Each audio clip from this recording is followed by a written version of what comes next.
attacks like this on political parties or political factions. Violence against political leaders is unacceptable in a free democratic society, and it is a threat to democracy.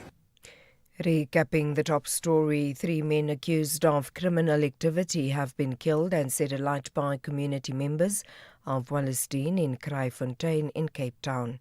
For SAFM News, I am Anne Musa.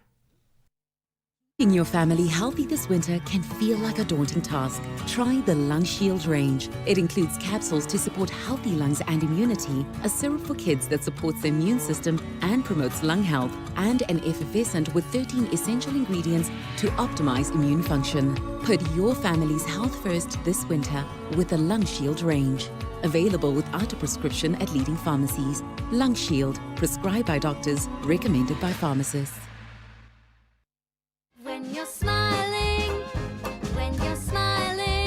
Describe your favorite socks. Pink and orange stripes. They're blue with yellow dots. Green, and they kind of look like snakes. The ones that make children smile. On 19 September, wear your favorite socks and help spread smiles to children in need of a life-changing surgery. Get your Socks for Smile sticker today at smilefoundation.co.za. This is an SABC-supported initiative. Think about 6 years ago, when Amapiano was just a musical instrument, when streaming meant watching water flow, not videos online, and remote work was only said when your remote batteries died. So it makes you wonder, what will the next 6 years bring? Hino trucks now come standard with a 6-year drivetrain warranty, covering everything from pistons to gears. So although a lot can change in 6 years, our warranty promise won't. T's and C's apply. Hino, all the way.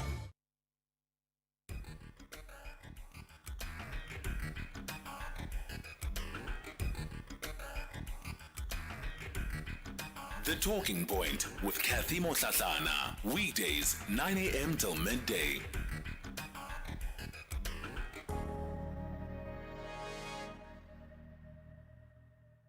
What fuels life, what makes life interesting, is the fact that things go wrong, but we succeed anyway, right?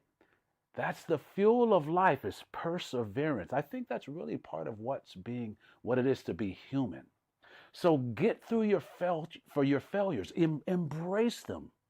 When the 5 of us brothers were young and we were playing sports, our mom would say, if you're not big enough to lose, you're not big enough to play. To win, we have to first lose. It's a part of it. When we're learning to play music, we get blisters. It's hard, it's strong, but the payoff is wonderful. Now we get to move the masses. We get to move the world with our music. So we prepare for success, but along with it is failure. So get used to it, embrace it, and learn what the failure has to offer us. And only then can we truthfully be successful. You are a success just because you were born. Just because you were born, you are a success. But you didn't walk the first time you tried. You fell many times before you walked upright. And no kid ever says, Mama, I don't think this walking thing is not for me. Please push me in a cart my whole life. I'm not ready to walk. No, we fall, we get back up. We fall again, we get back up. So embrace your failures, and guaranteed you will be a success. To be a success, all you have to do is keep going. Don't stop. Oh, what a beautiful way of reframing those moments in life that can often be really tough to have to go through, right? The reality is that when you're down and when you have failed, the last thing that you're thinking is that you're a success. So that, you just want to get up again because it just can be so overwhelming.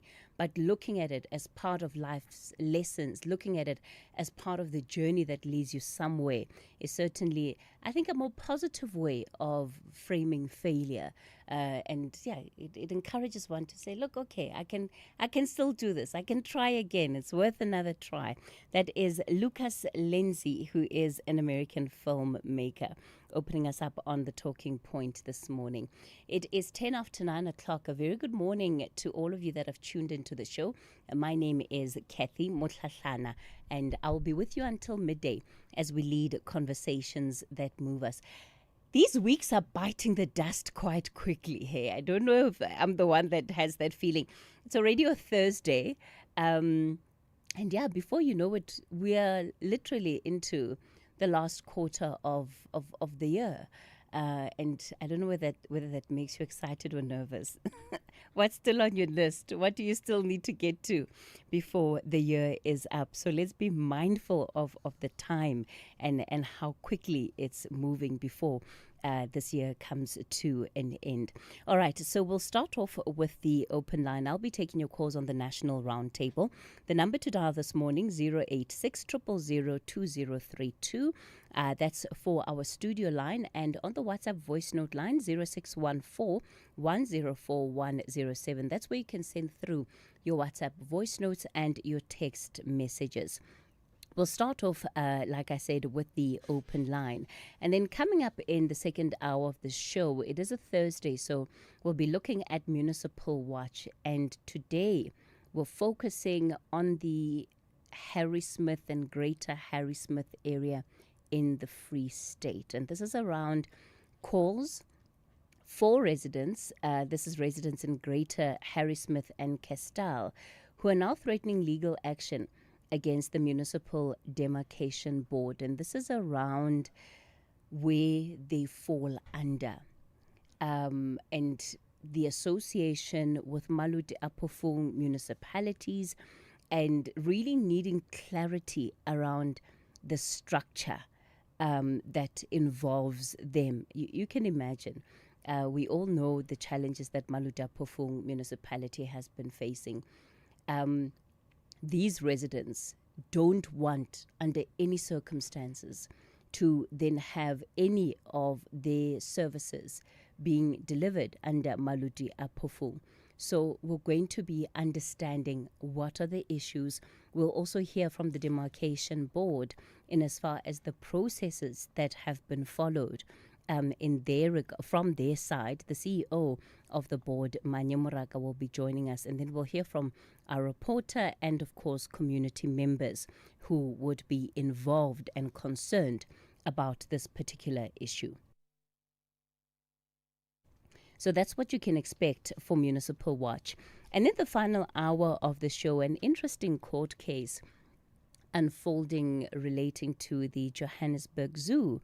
And this is around 3 elephants at the zoo. There's now a court challenge for these 3 elephants to be released from the zoo, or to be removed from the zoo. This story has also now gotten international attention. We have academics from Harvard that have been granted access to the courts as friends of the courts, amicus curiae, and this is in relation to this particular case. They also are supporting the bid by the Animal Law Reform South Africa for the animals to be removed from the zoo. It is a fascinating human interest story, right? Because how many people go to the zoo, whether it's the Joburg Zoo or any other zoo? Isn't it nice? You know, you go there, you see the animals, and you take your kids, and it's a family outing.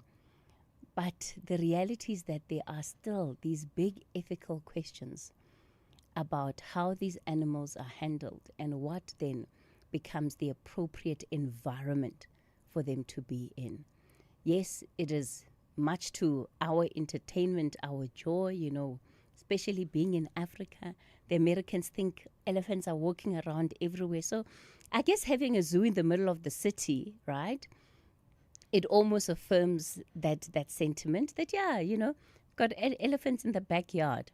But what are the ethical considerations that we also need to be taking into account? So apologies, that's the conversation then that we will have in the final hour of the show. To start us off on the open line, there was an important story unfolding yesterday in Parliament that I thought is important for us to touch on and to also reflect on. And this particular story was in relation to the explanations that NERSA, this is the National Energy Regulator, was giving before lawmakers around this 50 54 billion rand mistake that it has made.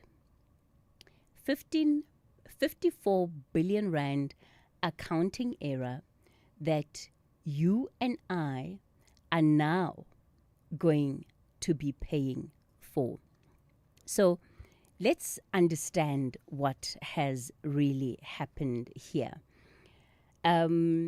Yesterday, before the Portfolio Committee on Electricity and Energy, the NERSA officials were there to explain how the accounting error that led to an undercalculation in the revenue generation that is due to Eskom took place. Now, what we've been told is that there was an error in the formula used for the multi-year price determination methodology. So stay with me. I've tried to keep it as clear as possible, but these are very technical, complex issues. I had to do wide reading. So if my explanation doesn't quite go far enough, bear with me. So there was an error in the formula used for the multi-year price determination methodology.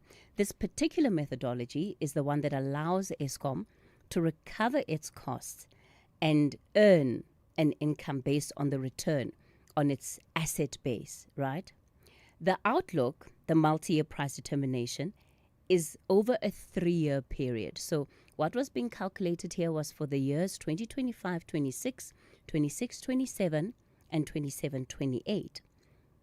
The input for the years 2025-26, that input was done correctly. There was an input error when it came to 26-27 and 27-28. According to the NERSA chairperson, Tembani Bugula, this error was picked up in January as they were doing the planning. So this was before the tariff increase was announced and made public. Parliament was told that an employee was instructed to fix this error when it was picked up in January. When Eskom received detailed reasons from NERSA, because when they have made the tariff determination, they have to send documents with a full explanation for why they have decided to give Eskom a particular tariff instead of what the power supplier may have asked for. So in those detailed reasons that Eskom received from NERSA, this was in June, for its price determination, Eskom then is the one that picked up that there was an error and there was an undercalculation for the years 26-27, 27-28, and it raised this matter with NERSA. This dispute, because now it's awkward, legislation has already been passed, it now calls for a judicial review. It's very complicated to try and undo. So NERSA can't just simply say, oh, there's a mistake, let's go fix it and issue new tariffs. Unfortunately, the entire process is regulated. So they call each other, damage control, let's try and reach a settlement on how these monies are going to be recovered by Eskom over the next couple of years. Eskom initially wanted 107 billion rand. This is for the undercalculation. But during those negotiations, both parties settled on 54 billion rand. Now, some of these monies, this is of the 54 billion, are going to be recovered over the next 2 years. What this means is that for the years 2027, 26-27 and 27-28, and thank you to Carol Payton for doing these calculations, we are now going to pay 8.8% increases for electricity instead of 5.4% and 6.2% respectively. So we're paying significantly higher than what we would have because of this error. But it doesn't cover the total 54 billion rand that needs to be covered.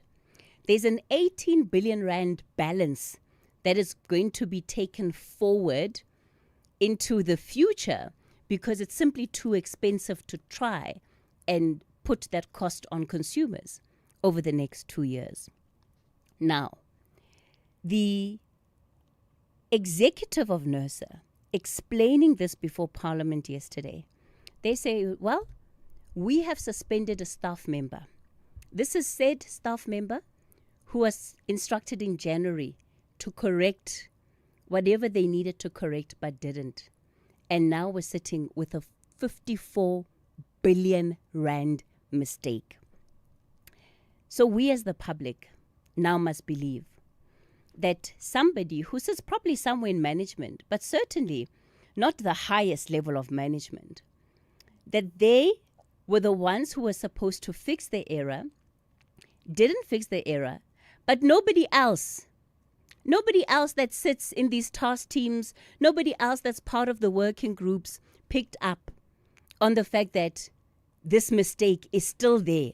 And by the way, if you're putting together a report and you flagged mistakes, there is ongoing reporting around how these mistakes are being fixed in that report. That is how reporting in functional organizations work. There's follow-up. Did you fix? Let me see the work. Let me check the work.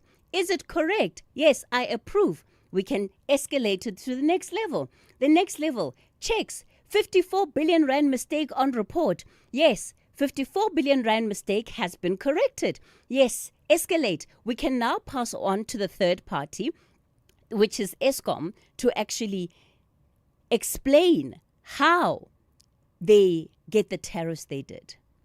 But now we're supposed to believe that this one employee is the one who was solely responsible for this 54 billion rand error that you and I are going to be paying for, 60 million South Africans are going to be paying for over the next, it's not even a couple of years, over the next 5-10 years maybe, to ensure that these recoveries are adequately made. How does a whole institution blame one individual for such an error? In any other country and in any other organization, people would have resigned. In the absence of that, people would have and should have been fired. But that's not what happens. Why? Because we have a culture. You make a 54 billion rand mistake as an organization, as an institution, by the way, and all you do is you say, I'm sorry. I'm so sorry that things fell apart. Please accept our humble 54 billion rand mistake apology. We certainly hope that you will find it in your hearts to forgive us. And what do? We move on. Where is the accountability? Because when you look at the explanations given before Parliament yesterday, in my eyes, it's more evasion than accountability. And we deserve better as South Africans. But why are we accepting it? And why are our lawmakers accepting it too? I'll take your calls on the open line, 086 000 2032. That's the number to dial. On the WhatsApp voice note line, 0614 104 107. So if you want to know more about what happened and why we're going to be paying more for electricity, is because one employee in NERSA made a mistake with inputting a formula. That's why.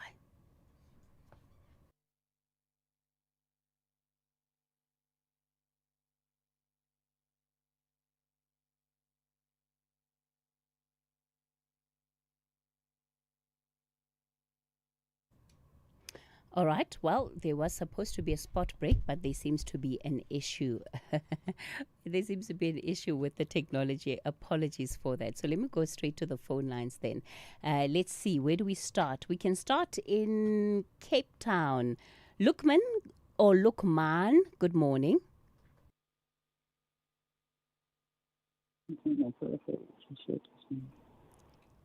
Yes, good morning, Lukman. I'm saying to Africans might just refuse paying that nurse bill, simple as that. But my point is this, with regards to that Chinese sentencing yesterday, it's two things for me. The one thing is that a lady over social media said that the big boss, and I just hope that the authorities and intelligence will deep dive into that claim of the big boss. Who's that big boss? Number two, we are so obsessed with illegal foreigners from Africa, right? And setting up businesses without the necessary paperwork and the qualification. What about the Chinese? And I always ask my question, what's going on in a Chinese environment, Do they also not do the same? Are we not interrogating them as well, setting up business without the necessary compliance? So we need to look at that as well, this whole Chinese community. But again, that big boss claim, I hope that the authorities will investigate that. And Lukman, I would even say that we have to almost lift it out of the ethnicity or even the individual nationalities of certain groups. We have an issue of lawlessness. And anybody that feels they have the audacity to take advantage of the system, that is exactly what they do. So if we narrow it to say, oh no, today we're looking at the Pakistanis, tomorrow we're looking at the Chinese, we'll miss what the problem is entirely. Because the system is open to abuse to anyone who has the audacity to go and take advantage of it. Yeah. No, I agree with you. Thank you, Cathy. All right. Glenn, you're in Protea. Glenn, good morning. Hi, Cathy. Yes, sir. How are you? And greeting to the listeners of SFA. Yes, sir. I got a complaint, it's at one of the SAPS police stations in Protea.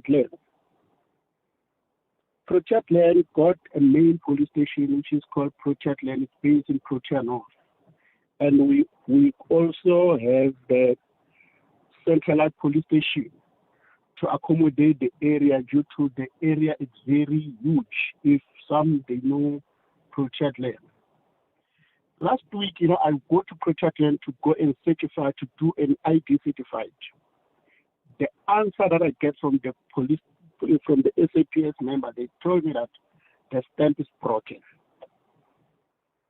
I asked when. They said no, it's 2 weeks. Yesterday I went again to just certify the ID. Same answer. The stamp is broken. I asked them, why can't you go to the main police station and get a stamp due to at this pushing? We have a lot of extension, almost 15 extensions that are depending on that police station. They said, no, we don't have that thing. So my question, or if it's possible, I do believe that each and every department do have a petty cash. And when I do my investigation, the certified stamp, it cannot cost even 500 rand. But people, the whole police station, the whole government is failing the resident of Protea to get the certified stamp to assist people to certify their documents. Just imagine for a child who doesn't have money or who doesn't have a transport, the parents give him 20 rand to go to the police station to certify, and then that child didn't get help. Yeah, but also they only have one stamp? Meaning so. Yeah, Glenn, to be honest, at some point you become speechless because you just don't know what to say to some of these things that are happening. It's like, are we running? I mean, not even an early childhood care center sometimes is run with a lack of care that institutions that are supposed to be providing services to people are run. You could get a better job asking 2-year-olds to do some of these things. Exactly. To certify, just to put an ink, put the signature, put your Cathy, I'm not happy about it. When yesterday I requested this interview, I wish the station commissioner can be called, or the spokesperson of the SAPS to be called. Because you are living with the inconvenience of it, Glenn. So, my boring part is I'm self-employed. Where I'm working, I got a stamp. I just go to meet a stamp. Taka. Like Cathy, as my daughter at preschool, she can even do that job. So I'm not sure if they want to release an RFQ to get a stamp that can cost thousands and thousands, which is something that is less than 500 rand. Yeah. My question is, the station commissioner doesn't have a pretty cash to resolve that matter, or can they go to their main police station, get a stamp, meaning the whole police station has got only one stamp? How are they certifying their own documents, right? Affidavits that need to be stamped, etc. How are they certifying their own documents? You can't even ask those guys, When they answer you, you feel it, they're answering you. Sure. Because I'm very disappointed. Truly speaking, if Cathy, one of the listeners know Pro-Chatland, how huge is Pro-Chatland? It's very huge. Yeah. Actually, it's Pro-Chatland is like the what you call the suburbs of Soweto at this moment, the way it looks. But they failed to get a certified stamp that costs less than 500 rand. Glenn, thank you for raising that issue. We'll put it on the table. Hopefully we'll have a response. If not by the end of today, but tomorrow on the open line we'll have, and we should have an answer from you. It's a basic. Let's take the latest news headlines. And Musa in the headlines. Residents of Coronationville in Johannesburg are continuing to protest this morning over the ongoing water shortages in the area.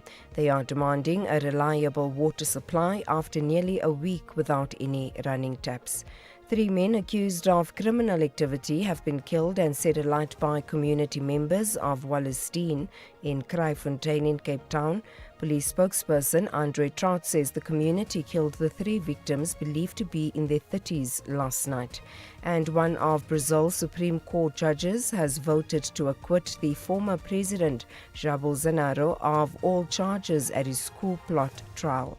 The final votes are expected by the end of the week. I'll have details on these and other stories at 10. Do you know what's hiding behind the colorful packaging of unhealthy food? Big food companies target children with unhealthy packaged foods that hide high levels of sugar, salt, and fat, which could lead to heart disease, diabetes, and hypertension. But the truth is hidden from consumers. Front-of-package warning labels are a proven solution to help consumers make informed decisions. The government must act now. We have the right to know what's in our food. Demand front-of-package warning labels. Sign the petition on heala.org, HEALA.org, by the 30th of September. I'm Andile Ncube umzilankathi isiqongo sinoJoji Ntombi eyazi ngizala ke suka le emzimkhulu egugweni ila ke inkaba yasala khona. Your son got a star on his forehead, brightens your every mood when you get as old as I am. What do I like about Mzansi or love? It's home. Beyond football, I enjoy cricket. Or Andile ngesixhosa go Ace Mabheka. My favorite nickname of all time, like Captain Yama 2000. In everything we do, just like the African continent is the beginnings of life, right? Just like women are the beginnings of life. The SABC and SABC Sport is exactly that.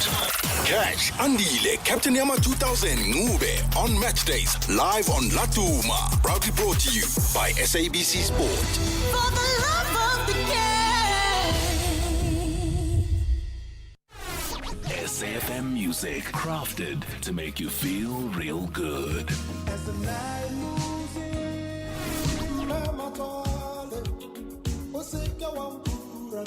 Handpicked just for your pleasure.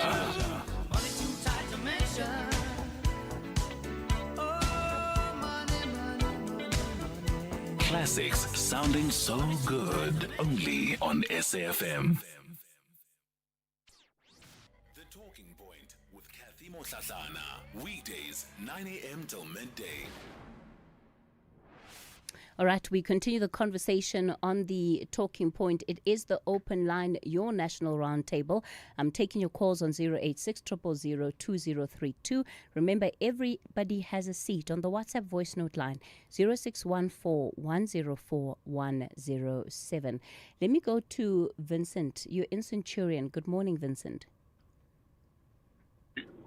Cathy, the whole ESCOM issue has a problem from long ago, just way before the two power stations are built. South Africa has been robbed from that time to now. Zondo Commission came through, showed signs of the very same symptom we are seeing about the NERSA and ESCOM 54 billion issue. It's South Africa that does not have efficient judicial system and efficient policing system that we currently have a commission about. So South Africa does not necessarily want to address these criminal and stealing issues. I mean, the issues of the transitions that are rolling out and started out and ended up with Y amount. It's all about that corrupt stealing. People, South Africa, let's take ourselves serious. Yeah, Vincent, and again, you know, the fact that an institution can make a mistake of this nature and all we get is a, well, we're sorry. You know, that's all we get. We're sorry, move on. It shows the extent to which there's just complete disregard for the consequences of some of these actions. Why? Because as consumers, we won't have much of a choice, right? We'll just have to take it. If you want the electricity, well, you'll pay what we say you have to pay for it, regardless of the organizational issues and inadequacies that have resulted in that cost. Precisely, and you find people in ESCOM creating projects for themselves, go outside to work and come back into ESCOM. How does things work? Yeah. Vincent, let's leave it there. Butana, you're in Rosebank. You want to talk about the same issue? Good morning, my sister. You know what frustrates me? The spokesperson of NERSA says it's insignificant. Insignificant amount. And you know what frustrates me and makes me angry again? We're supposed to pay 80 billion from Idupi and Kusile. We end up paying over more than 1 billion. No consequences. ANC must pay for this. Those are employees, incompetent people of the ANC. They have to pay for this. Butana, when did the spokesperson say it's insignificant? I missed that. Well, it was running in one of the media house. He said it's insignificant. He said it's miscalculated, insignificant. It's omitted figure. Again, yes, omitted figure, insignificant. He said so. That spokesperson. I was so furious. Last time I phoned, I talked to your colleague there, KG. I was so furious about this thing. And there's not only one person, 55 billion. Even the board has to approve that nonsense. And that's the thing, They took it away from them. They took it away, and the parliament allowed it. You see, the thing is that how are we expected to believe that such a significant error that was picked up in January, that error being fixed was seen by only one person and approved by only one person, and that people then picked up on the fact that there was a mistake when communication had already been sent out to the external stakeholders? How is that even possible? How should we believe them? When they struck a deal on behalf of us, why should we believe them? They're supposed to come back and tell us, look, there's a big mistake here. We're going to restart this thing of consulting you and see how you're going to pay this thing. They struck a deal together. And that's the thing. Yes, that's the other thing. It's that when the dispute arose, there wasn't a public announcement that said, we have an issue, we're now entering into settlement agreements, etc. All of that was done behind the scenes. All of that was done behind the scenes. Because they don't care. They don't care. Some of them, they've got They don't even pay the electricity, some of them. They've been subsidized. They don't pay the electricity. There must be consequences. We can't be treated like this. For how long? Butana, I hear you loud and clear, and that frustration is justified. And, you know, just the general impression that people were crooking together in a crooked place. Yes, because for 50 billion rand mistake, there can be nothing uncrooked about the place that was being crooked in. We're going to take a quick break. I'm back with more of your calls.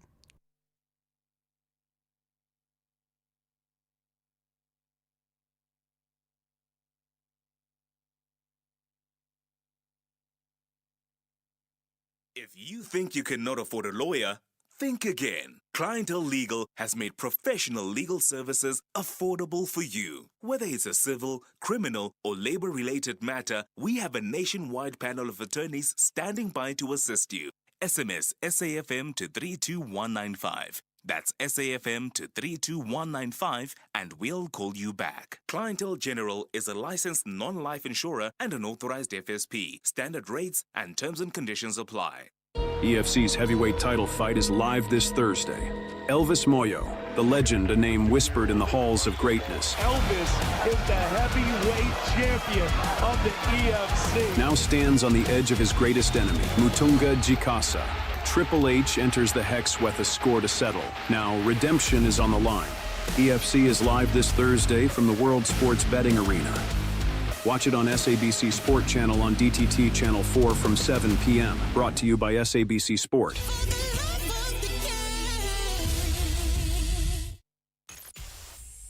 The Talking Point with Cathy Mohlahlana. Weekdays, 9 a.m. till midday. Yeah, Cathy, I think that you're probably right, that 2-year-olds would probably run the police better. Seems like they could probably run the whole of government better, maybe, especially NERSA. Yeah, that's a really, really bad calculation. It's going to affect a lot of people's lives. But look, I can understand that a mistake like that could actually really happen. I worked on something once where I was dealing with people that were in universities, and I thought they were all way more intelligent than I was. I was working with data, and they were giving me such garbled, mixed up data. Eventually, I said, well, just give me everything from scratch without touching it. Just give me the entire database and let me work it out. I worked it out. It worked out beautifully. When the professor got hold of it, he was his family had been in the faculty for generations, and he jumped up and he went crazy and he went to go and show the other professors. But it was just, to me, it was simple logic. I didn't understand why everyone was so freaked out. But yeah, I don't know. Sometimes people get into positions when they shouldn't be in those positions. Kathy, good morning. I'm equally disappointed at NERSA and ESCOM. The buck is being passed to the official just to make the public relaxed and say something is being done. I worked in government before. There are process of approval and quality assurance checking. First, that official would have corrected the mistake and quality approved by senior and the other senior.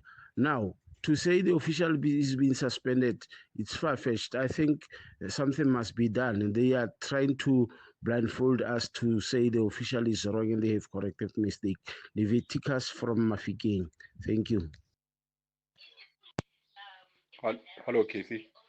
The ESCOM matter has been a mess from the very beginning. We were supposed to have started building power stations in time, and all we got was excuses from Thabo Mbeki. And now came to the implementation. The new power stations were a mess from the start, and they are still a mess. Now they can't add, they can't subtract, they can't multiply. ESCOM was just shut down. It's not worth anything for the South African public.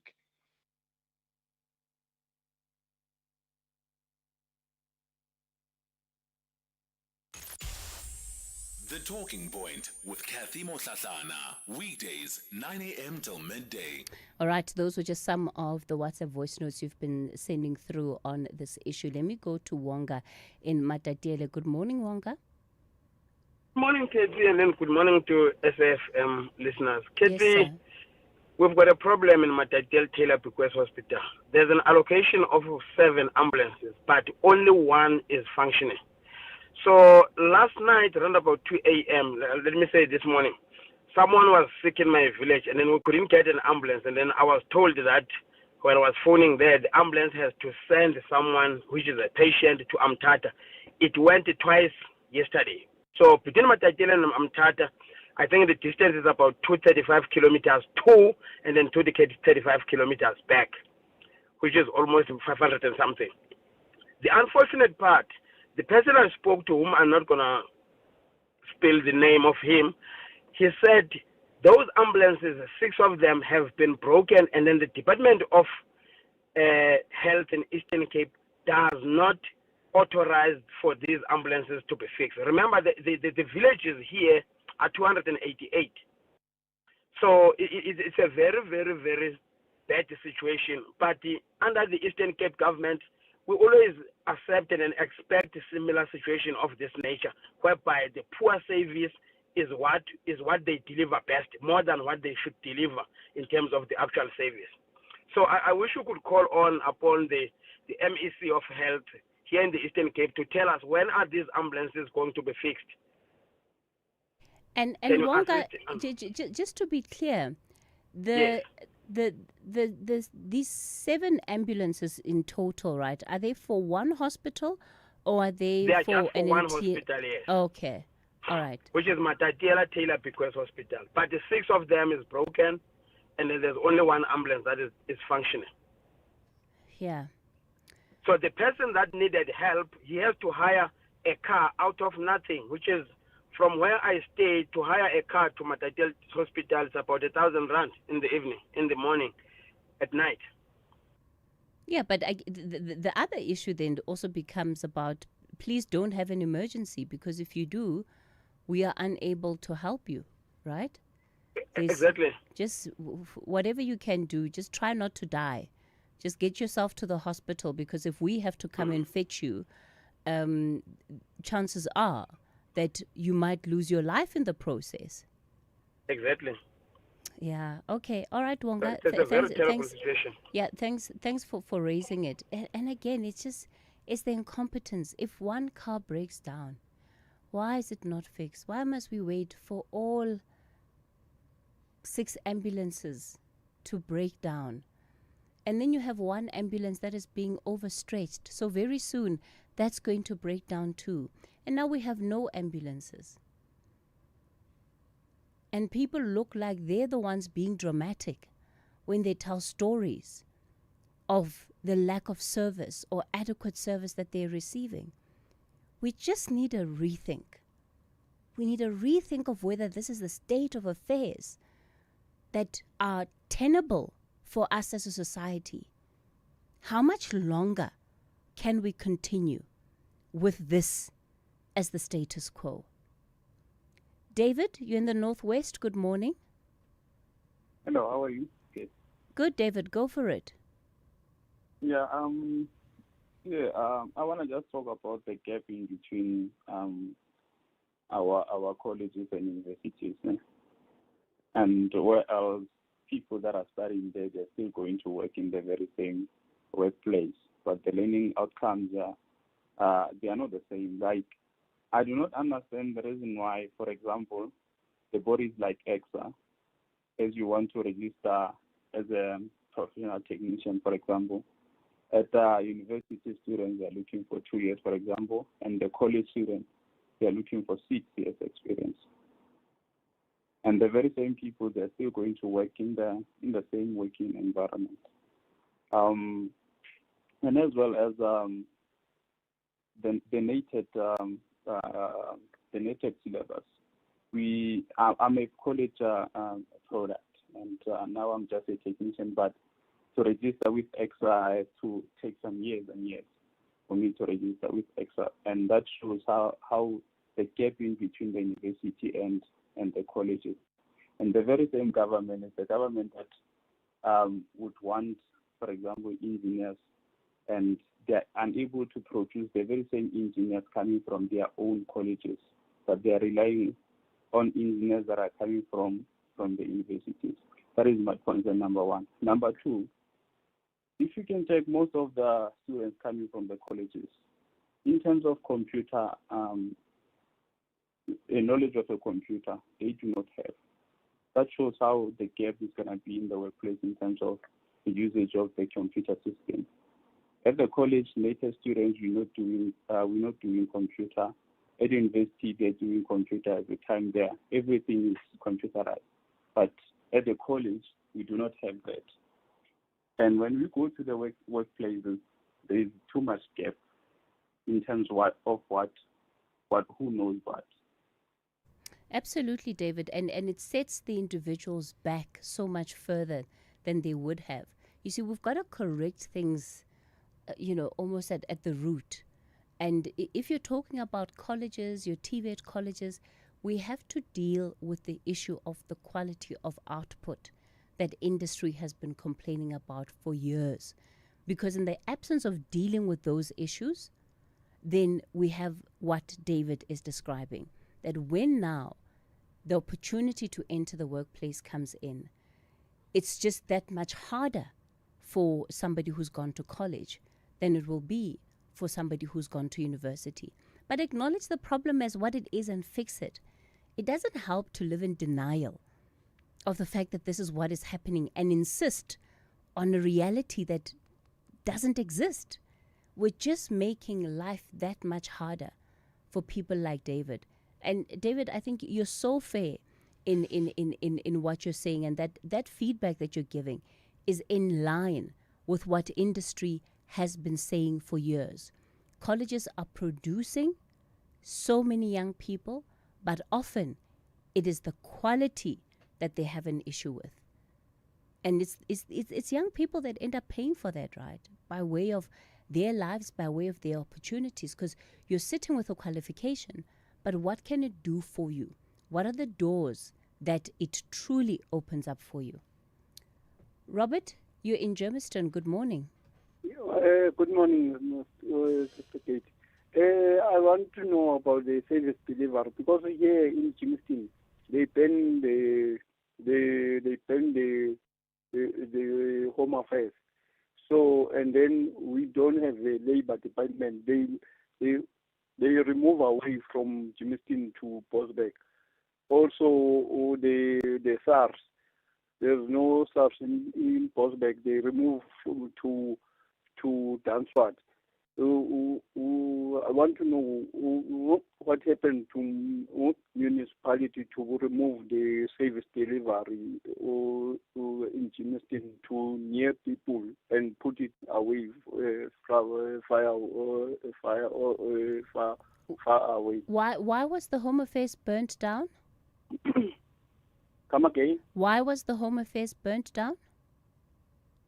They burnt down last month or this month. I'm not sure, but they burned it down. I don't know what the case of that thing to burn it down. And then now we have to move to Bosbeck. Okay, so Yes. my understanding, my producer was telling me that it was, during the eviction protest. So it sounds like that was quite recent then. Yes. Yeah. Robert, you're probably looking at a situation where it's a temporary intervention. Is that not what has been said? Come again? Is it not a temporary intervention? Yeah. Or you're not sure? Yes, I'm not sure what happened. Yes, but other thing that I want to raise is why municipalities wait until people they rise up and protest in order to attend their grievances or their problems. Yeah. Because what happened there in Johannesburg, I have learned that instead of the mayors and the community committee and the councillors to attend the people.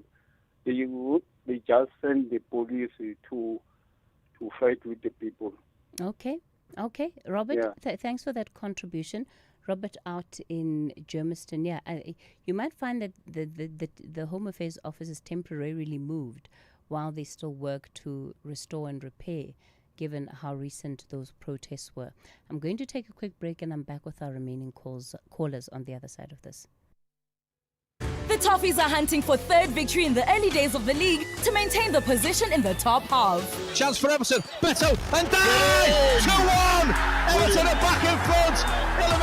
However, the Villains are prepared to put a good fight to achieve their first win of the season. Might get in here. Munoz trying to block it. Rocking save and behind from Richards. Best chance of the game for Aston Villa. Ball over the top from John McGinn. This is the Premier League. Witness Everton FC and Aston Villa the Saturday 13th September at 3:30 p.m. live on SABC3 and SABC Plus. Proudly brought to you by SABC Sport. For the love of the game.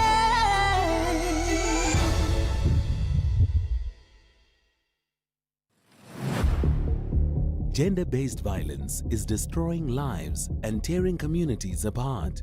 It happens in homes, in schools, at workplaces, and too often in silence. But it doesn't have to continue. If you see it, speak out. If you are hurting, reach out. Because doing nothing is not an option. Listen to all 19 SABC radio stations for hard talk, discussions, advice, dramas, educational shows, and interviews around GBV with experts, survivors, lawmakers, and a whole country affected by gender-based violence. All on your favorite SABC radio station. Call 0800 428 428 to report abuse or get help. GBV, it ends with you. This message is brought to you by the SABC. This Heritage Month, SAFM invites you to journey into the past while shaping the future under the theme, Reimagine Our Heritage Institutions for a New Era. We celebrate the stories, traditions, and voices that define who we are as a nation. From vibrant conversations to thought-provoking debates, SAFM is where heritage meets innovation, connecting generations and keeping our culture alive in a changing world. SAFM, leading the conversations that move us.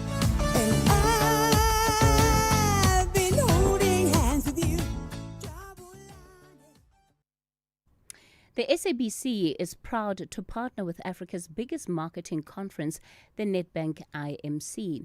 25 top speakers, including 6 global keynotes. The theme this year is Marketing is Business, and anyone in the business of communication should be there. The conference is taking place on the 18th of September in person in Johannesburg or online. Book now at www.imcconference.com. Marketing is Business. Hashtag SAFM Talking Point. All right, we continue with the open line. Not much time left. So, Mike in Middleburg, you'll be the final caller for the open line this morning. Good morning, Mike. Morning, Cathy, and thanks for taking my call. Today, Cathy, marks 38th anniversary of the assassination of the man who fearlessly and unapologetically confronted imperialist establishment and all forms of injustice across the globe. The man who popularized the expression equal rights. That is why his song titled Equal Rights remains one of the best reggae anthems of all time. So today, Cathy, let us spare the thought for the people of Palestine, because in that song, he mentions countries that are fighting for equal rights and justice, and Palestine is also mentioned. Unfortunately, to this day, Palestinians are not free. They are being butchered every day, every hour. So it is a 21-gun salute to the late, great Peter Tosh. Thank you, Cathy. Mike, thank you for that tribute. Mike in Middleburg, he never forgets this day, by the way. Let's end it off then on that note. It'll lead us into the latest 10 o'clock news.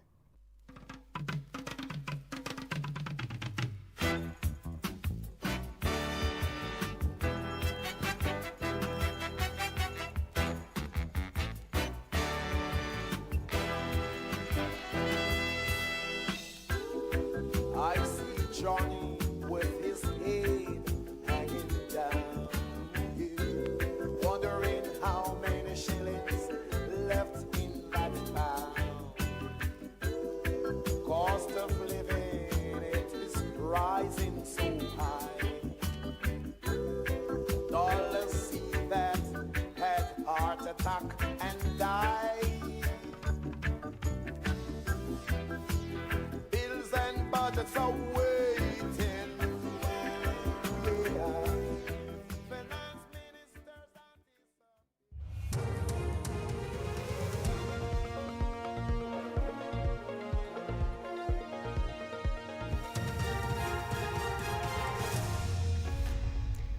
In our top stories, Coronationville residents continue to protest over water interruptions, and Brazilian judge votes to acquit Bolsonaro of a coup plot.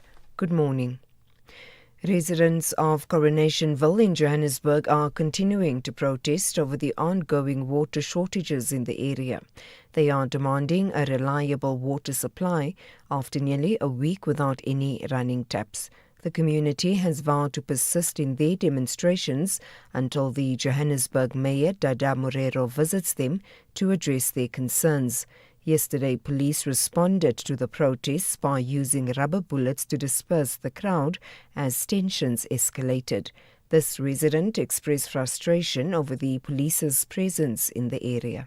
If the police start shooting at us, they are giving the criminals the upper hand, which we are not in control of. So can you please answer us the question, what has Ebony Park done right that we didn't? Because I was personally there yesterday. When I spoke to one of them, they are doing exactly what we did. They did exactly what we did. They just went to the street as fed up people and calling on the superiors to come out. So what makes us different to have 100 police officers standing here for merely a handful of people?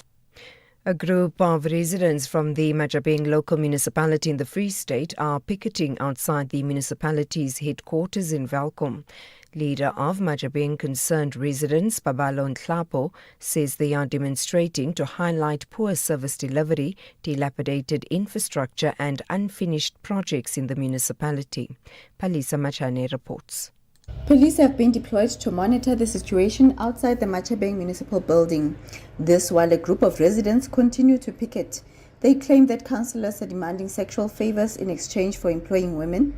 They are also alleging that Majabeng municipality is appointing outside companies when tenders are allocated instead of locals. Aggrieved residents say these issues affect residents in the municipality's 6 towns. 3 suspects are in custody and an Ethiopian hostage was released in a rescue operation by the Hawks in the Eastern Cape. Hawk spokesperson Avi Lefumba says the victim was abducted during an ambush on the N2. One person managed to escape the abduction attempt. Fumba says the kidnappers demanded a ransom from the victim's family, and when the victim was not released, the Hawks stepped up the operation. On the 10th September, the task team conducted a strategic operation that led to the arrest of 3 suspects, the recovery of 2 pistols, and the extension of the operation to Alice, where an Ethiopian national was found held hostage. At the hideout, the suspects fired at officers. Hawks and their partners returned fire in a controlled response and neutralized 3 armed suspects. No law enforcement personnel were injured. The arrested suspects will face charges of kidnapping, attempted murder, and possession of unlicensed firearms, amongst others. 3 men accused of criminal activity have been killed and set alight by community members of Wallerstein in Kraaifontein in Cape Town. Police spokesperson Andre Trout says the community killed the 3 victims believed to be in their 30s last night. He says communities should refrain from taking the law into their own hands. Police were alerted to the incident in La Boheme Street, Wallerstein, where the bodies of the victims were discovered. Preliminary information suggests that the victims were accused by community members of criminal activity. Instead of allowing the law to take its course, they were violently attacked. The South African Police Service condemns vigilantism in the strongest possible terms. Taking the law into one's own hands is a criminal offence, and those who participate in such acts will be prosecuted.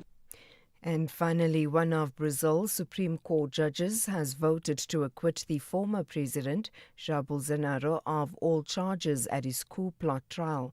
The final votes are expected by the end of the week. The BBC's Ione Wells has the details. 2 judges had already found Jair Bolsonaro guilty on all 5 charges he faces. They all relate to masterminding a coup attempt to cling to power after losing the last election, culminating in his supporters attacking government buildings. 2 judges have so far found him guilty of all the charges, and 1 has acquitted him. Only 1 more needs to find him guilty for him to be convicted. If he is convicted of all charges, that could carry a prison sentence of more than 40 years. Recapping the top story, residents of Coronationville in Johannesburg are continuing to protest this morning over the ongoing water shortages in the area. For SAFM News, I'm Anne Musa. University of Fort Hare ladies want to ensure they play attractive football for 90 minutes to stop Banyanaba's style, but the superpower of women's football in Mzansi are not shaken. This is the Hollywood Best Super League. Catch University of Fort Hare ladies versus Mamelodi Sundowns this Sunday 14 September at 2:30 p.m. Live on SABC 1 and everywhere for everyone, always on SABC Plus. Proudly brought to you by SABC Sport. For the love of the game.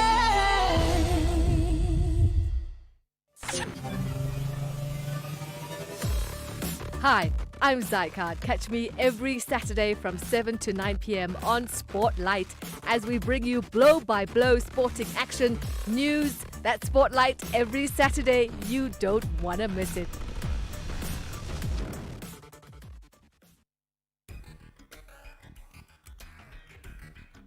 The Talking Point with Cathy Mohlahlana. Weekdays, 9 a.m. till midday.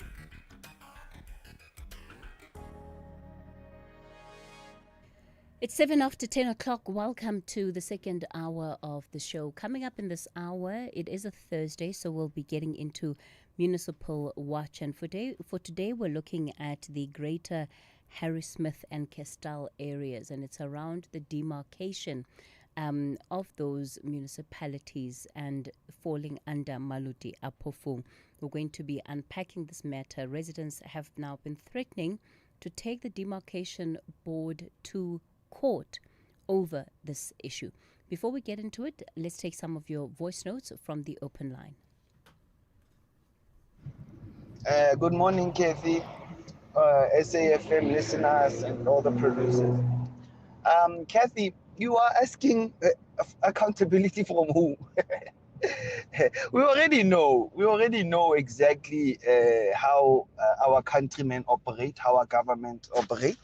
The only way for us to ever have accountability at this point in this country is if the youth do what the Nepal youth did. We must get the rot literally out of the office. It's the only way. They must be physically removed. All this other talk, it's all talk shop. Nobody's going to ever be held accountable for anything. This is South Africa, you know. Being a politician here is luxury. It's a best place for you to commit all sorts of crimes. I think we should all aspire to be politicians so we can be criminals too, because that's the only way you succeed in this country. Tsepo from Potchefstroom. Morning, Cathy, and your listeners. You know, I just came in from outside and I've heard this guy speaking about ambulance shortage. This is Robert in KZN. Ngutu under Ngutu, the place that I'm in is under Ngutu. It's called Ntinini. We've got one ambulance that operates Ngutu and surrounding rural areas. I think this thing that we call Isikoti, we have over 50. Basically, where I'm staying in Tinini, there's about maybe over 3,000 families. One ambulance. We don't get an ambulance here. We have to see how you get to hospital. Thanks. Good day, Cathy and SAFM listeners. At least, the Minister of Kokta Velinkosini Hlabisa has come to the Tsobotla. I've been complaining, anonymous. Ditsobotla. Hi, Cathy. This is Mkhanyisi Mcego from Port St. John's, Ward 3. We have an emergency here. There's never been water supplied to this village in Ludalasi, to be specific. There is no clinic in Ludalasi. The clinic was taken to Mngazana because there is a chief there. The water is there in Mngazana because there's a chief there. There's not even an ambulance. If you call for an ambulance, they're going to take you. The ambulance is on breakdown in Umtata. There is nothing. Now that it's dry, people are sharing river water with donkeys, pigs, and cows. We need intervention. We don't have leadership in this municipality here. In OR Tambo, Mkhanyisi, thanks. Good morning, good morning, good morning. I was Cathy, Lennon Hwedi here. You know, I was Cathy. One thing that can make me happy one day is when I can hear most of the callers calling in and asking a question about all of those people who were implicated in the Zondo Commission, including some of those whom we know that they stole from the public purse to enrich themselves to be where they are today as they are billionaires. That the money be recouped back into the coffers of the state so the country can do much better with that money. I think we can stop blaming the ANC as an organization and start talking about the individuals who stole from us using the ANC. Morning, Sis Kathy. The water situation in Temba is so serious. Even Jubilee Hospital or the clinic does not have running water. Patients are being forced to buy water, or the family members must bring them water. Even to bath, there is no shower which is running there. So patients will stay there on bed without being washed. I don't know how they cope with patients without bathing them. So it's so sad, Sis Kathy. If you want to fill your water tanker or the Jojo tank, you have to pay 250. What if you don't have it? This thing is not right. The tenderers are killing us. Clearly, our government is not serious about our lives. The water in Temba is now clean. They must just open the taps. People must use the water, period.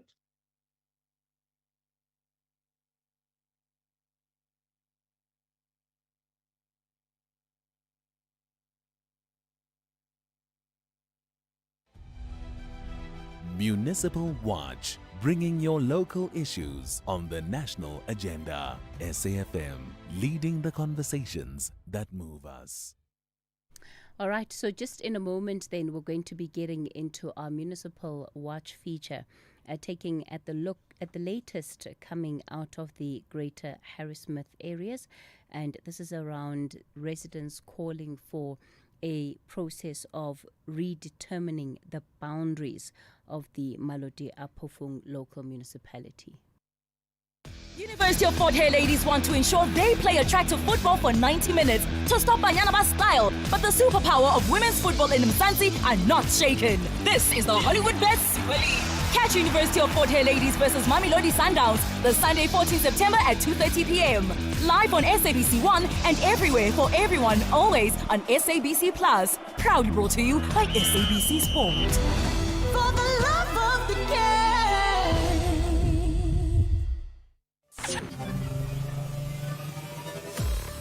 Hi, I'm Zycard. Catch me every Saturday from 7 to 9 p.m. on Spotlight as we bring you blow-by-blow sporting action, news. That's Spotlight every Saturday. You don't want to miss it.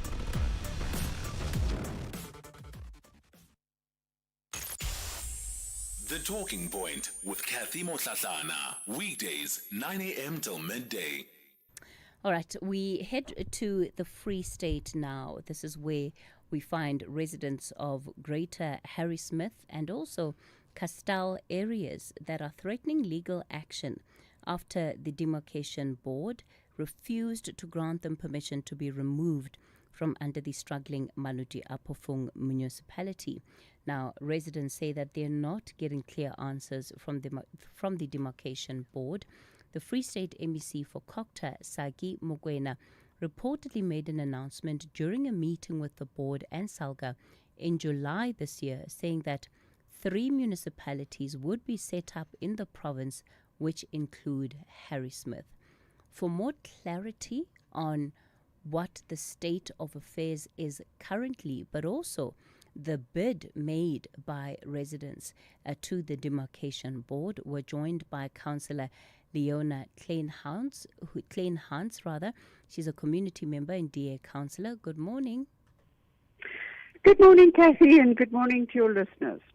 Manye Moroga is the CEO of the Municipal Demarcation Board. Good morning. Good morning, Cathy, your listeners, and Ms. Leona. And yes, thank you. Thank you for making time for us today. And Aphumelele Mdlalane is the SABC reporter in the Free State who has been covering the story for some time. Aphumelele, good morning to you. Morning, Cathy, and also to the listeners. I think, Aphumelele, just for the sake of context in this particular situation, I'll start with you. You would have been following some of the protests, some of the threat of legal action from residents. What is the issue here? What are they complaining about? Well, Cathy, all I can say is that we know the historical issues of service delivery to the Maluti Apofung municipality. We are talking about the lack of the provision of consistent supply of water. We do know that they have that debt with ESCOM, which has been escalating over and over again. And now that this municipality is a hung municipality, we do know that also they have it's a minority coalition where anything can happen. And politically, one would say there's stability, but a municipality that is a hung municipality, there's always been issues, differences when it comes to the interests of the people and the services.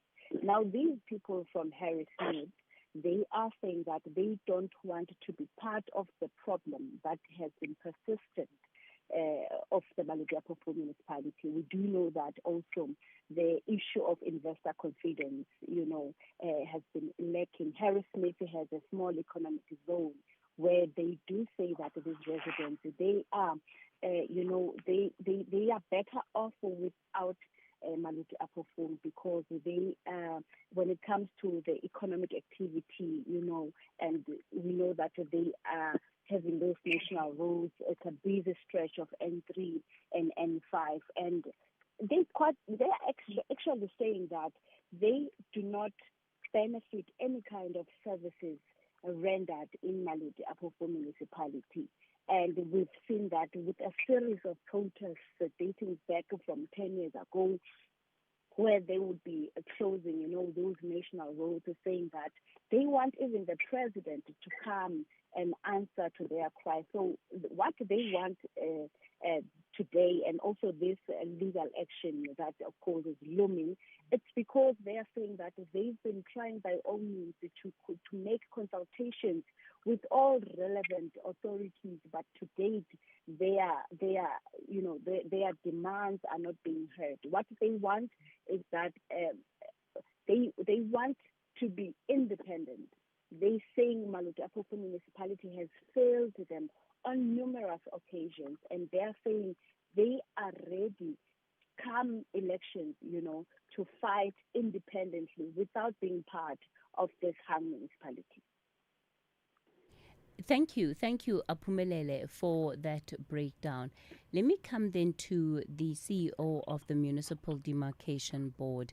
Mr. Moroga, we know that, the issues of demarcation are often quite complex. There is set criteria and formulas that go into determining some of these changes. But if we can speak maybe a little bit also historically in terms of what the boundaries in this particular area were and how perhaps we have ended up at this point. Thanks, Casey. In fact, let me do this, Mr. Moroka. Let me take a break and I'll give you an opportunity to answer without having to interrupt you. Power, land, loyalty, blood. In the heart of Montana, the fight for the Dutton Ranch is far from over. Betrayals cut deep, enemies close in, and every choice could be their last. Yellowstone, Season 4, where family is everything and nothing is off limits. Every Tuesday, starting September 2nd at 7 p.m, only on S3. S3, open up. University of Fort Hare ladies want to ensure they play attractive football for 90 minutes to stop Banyanaba's style, but the superpower of women's football in Mzansi are not shaken. This is the Hollywood Best Super League. Catch University of Fort Hare ladies versus Mamelodi Sundowns the Sunday 14 September at 2:30 p.m. Live on SABC 1 and everywhere for everyone, always on SABC Plus. Proudly brought to you by SABC Sport. For the love of the game. SAFM Music. Good times, good memories. I'm just like somebody fine. Old school sounding so good. SAFM Music with you wherever you go. SAFM Talking Point. All right, we continue the conversation on the talking point, and for Municipal Watch today, we're looking at the Maludapofong area and the complaints that have been raised by residents in Harrismith and Castell who want to be taken out. They want the boundaries of their municipality redrawn to see them excluded from Maluti Apofu. Manye Moroka is the CEO of the Municipal Demarcation Board. So, Mr. Moroka, I was asking you about the historic process behind these demarcations and when exactly it is that Harrismith fell under Maluti Apofu. Thanks, Cathy, and thanks to your listeners. And just a brief, short historical background is that the outer boundary redetermination process opened soon after the previous local government elections. It called upon members of the public and stakeholders to submit proposals. And one such proposal was from the community of Harrismith and asking to be de-amalgamated from a decision that was taken years gone by the Municipal Demarcation Board. Now, following that process was the research that was done, the engagements with the stakeholders and the engagements with the communities. And after that, a detailed motivation report was presented to the board sometime in December of 2023, and whereupon the board asked members of the public to note their legislated right to file objections, which they did. However, on the 28th of February in 2024, the board deferred the matter to go and look more into it, sending our research team to go back and meet with stakeholders and the members of communities in terms of what should then happen. That report came back. The board then set around the 30th of July to make a determination, a redetermination, and the board opted not to de-amalgamate and continue. Of course, the board has got its own reasons, and for fear of the intention to go to court, having been registered on our registry, it's very difficult for me to disclose some of the issues which might then be a point of litigation. However, the part of the community members asking for Bahia access, I think that is being processed and all of that. But the board, in determining this issue, had also engaged other stakeholders, including the Free State Executive Council. And I also wish to refer to an earlier comment that when the NEC spoke, he spoke as also one of the proposers and not as a decision maker. So we have to make that distinction. The board took its own independent decision. and gave reasons to that, reasons which have been shared with the community of Harrismith, the Executive Council, and that's in writing, so that we don't mix words when we respond. Yeah. Now, the issue of them being separate from Maluti Apofung will then arise out of those decisions. Thanks. I hope the background helps. Look, that's fine, Mr. Morage. And I think also for the Moroka, sorry, Moroka, apologies for that.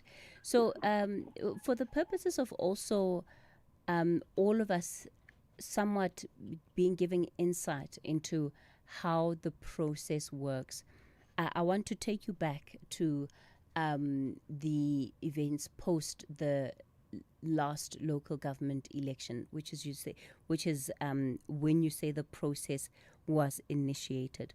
What was the proposal on the table? Okay. The proposal on the table is as presented by, I think, the speaker who spoke earlier to give a background. The communities, together with the proposal, was saying to the Municipal Demarcation Board, please de-amalgamate us. It's not working for us. That's the proposal. But that proposal had to be measured against other issues which were before the board. And the board has provided reasons on how they came to a determination on that. The comments that were made by the MEC for Kokta around 3 municipalities being set up in the province, at a demarcation board level, is that a conversation that had or has been taking place? What is the demarcation board's view on those comments? Cathy, I mean, those are words which can be used in a court of law. I can't be responding to that one. There were engagements, and those engagements are not, I would not want a filed affidavit stating that the CEO came on board and said, these were the discussions, these were the promises, and those promises were negated by a decision. I would not be the one to do that. What we did was to say, this is how the board engaged the process. These are the reasons the board did not de-amalgamate.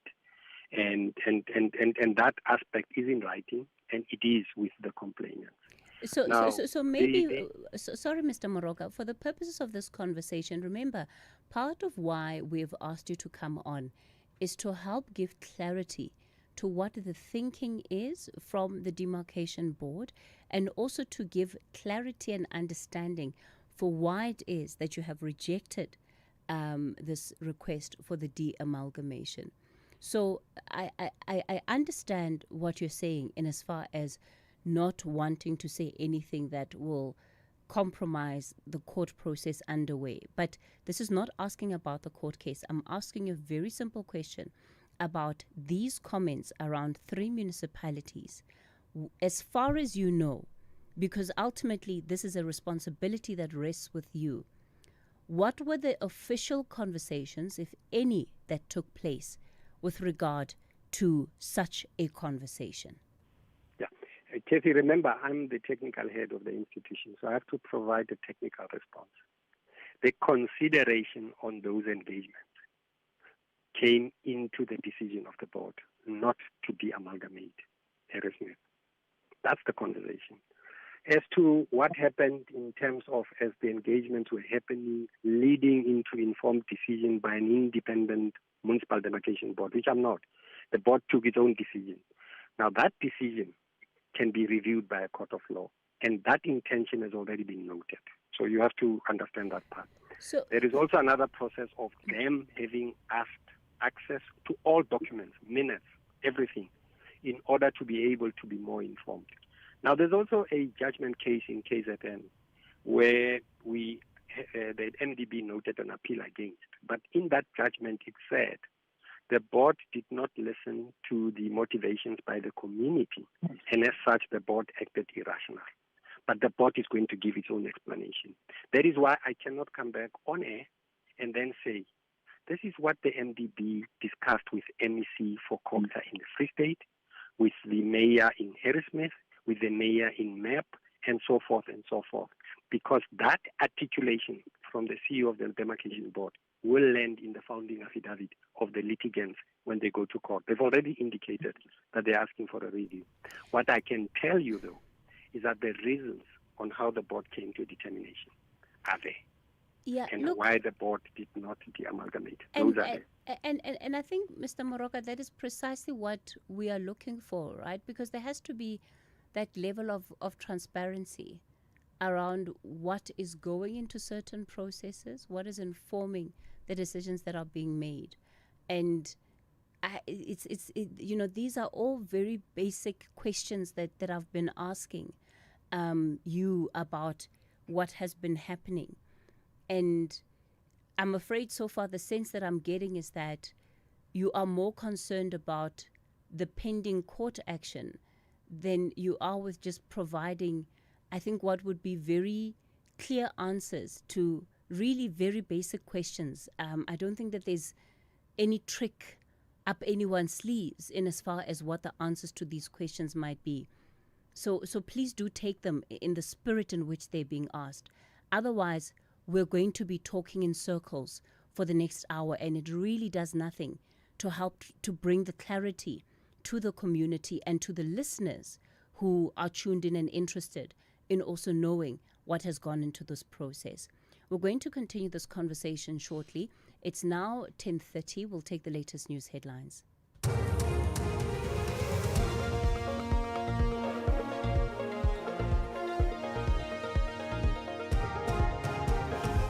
Thank you, Cathy. On the news headlines, 3 children have been killed in Imbali, Pietermaritzburg, after a taxi crashed into a crash.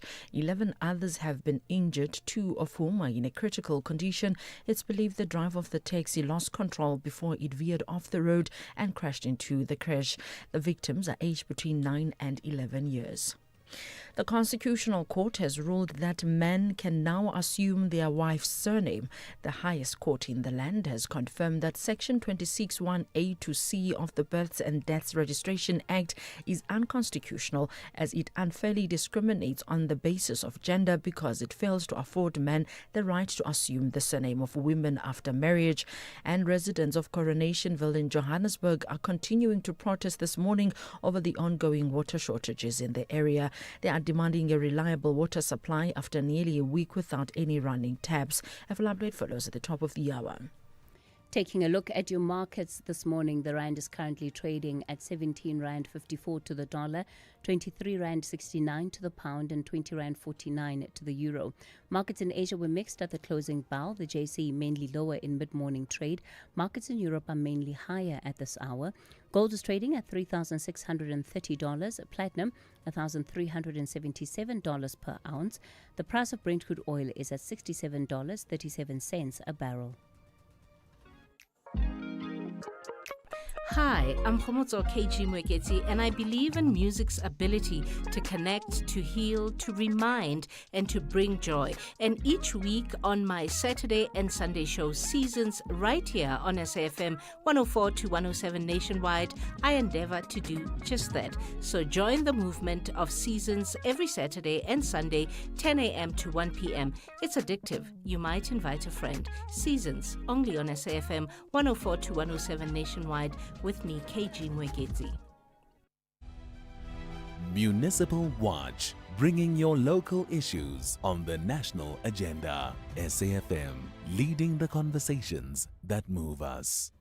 All right, we continue the conversation on Municipal Watch this morning. We're looking at the situation out in Maluti Apofung, where residents of Greater Harrismith and Castell are wanting to be taken out from the Maluti Apofung municipality. They want the boundaries redetermined, and it's a move that has been rejected by the Municipal Demarcation Board.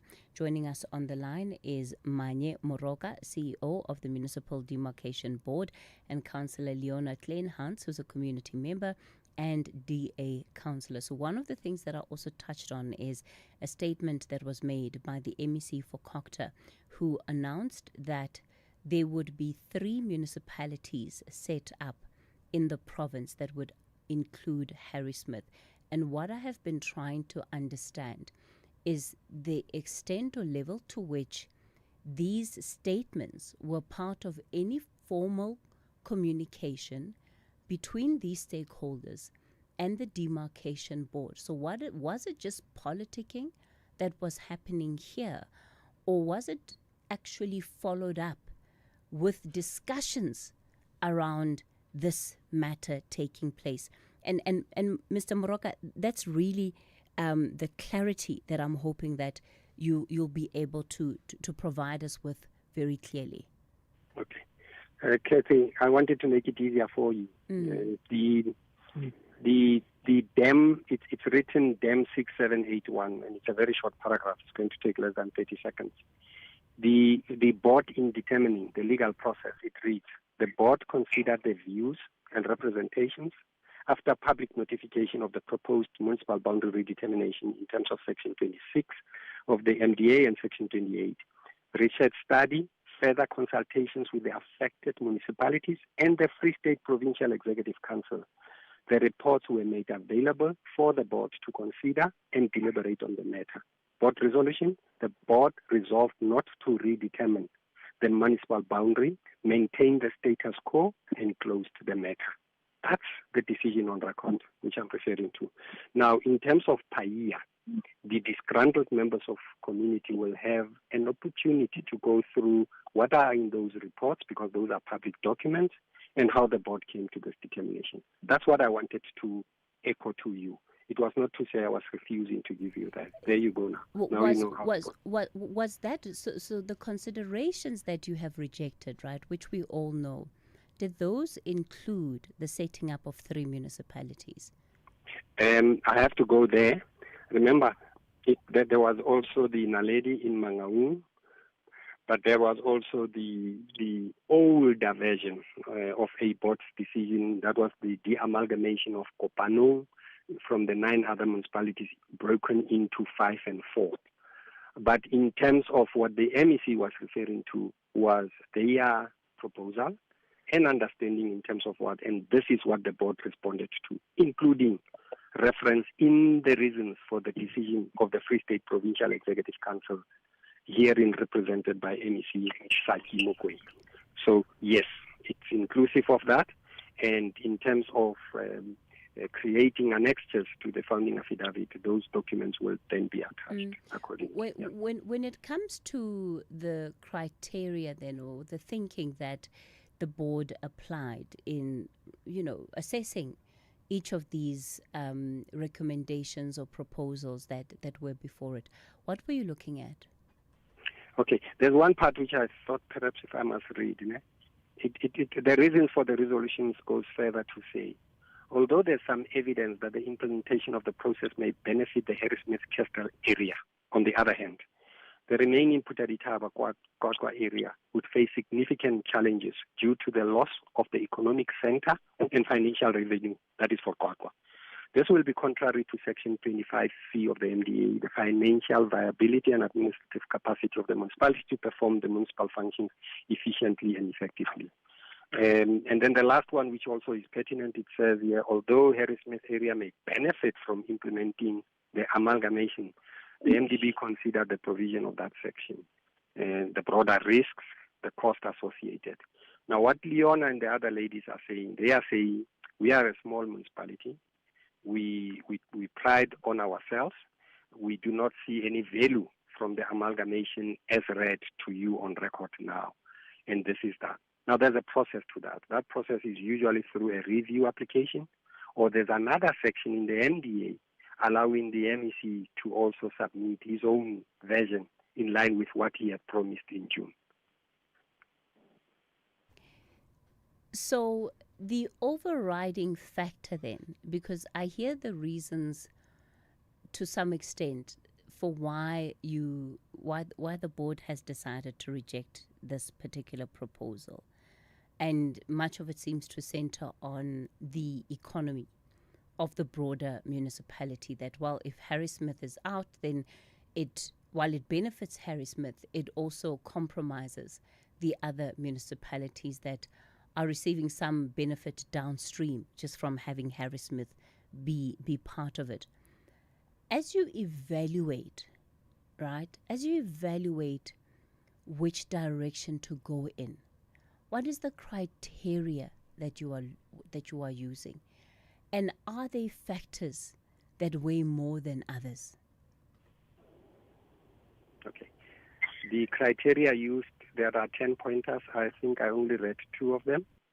And yes, the board is obligated to put weight, and hence the board is obligated to use weight to say these factors carry more weight than the other factors. So that's on balance of probabilities. And the courts usually come back and say, in reviewing your decision, you erred and you acted irrational by excluding other weighty models such as what may be constitutional imperatives over the MDA Act. So those are the things that I did not want to express here. But logically, just as an ordinary resident, that's what you do. So the board ought to be tested. Its decision will be tested in a court of law to say, hang on, there were 20 things. When you put weight, you only looked at 3 and you excluded 17.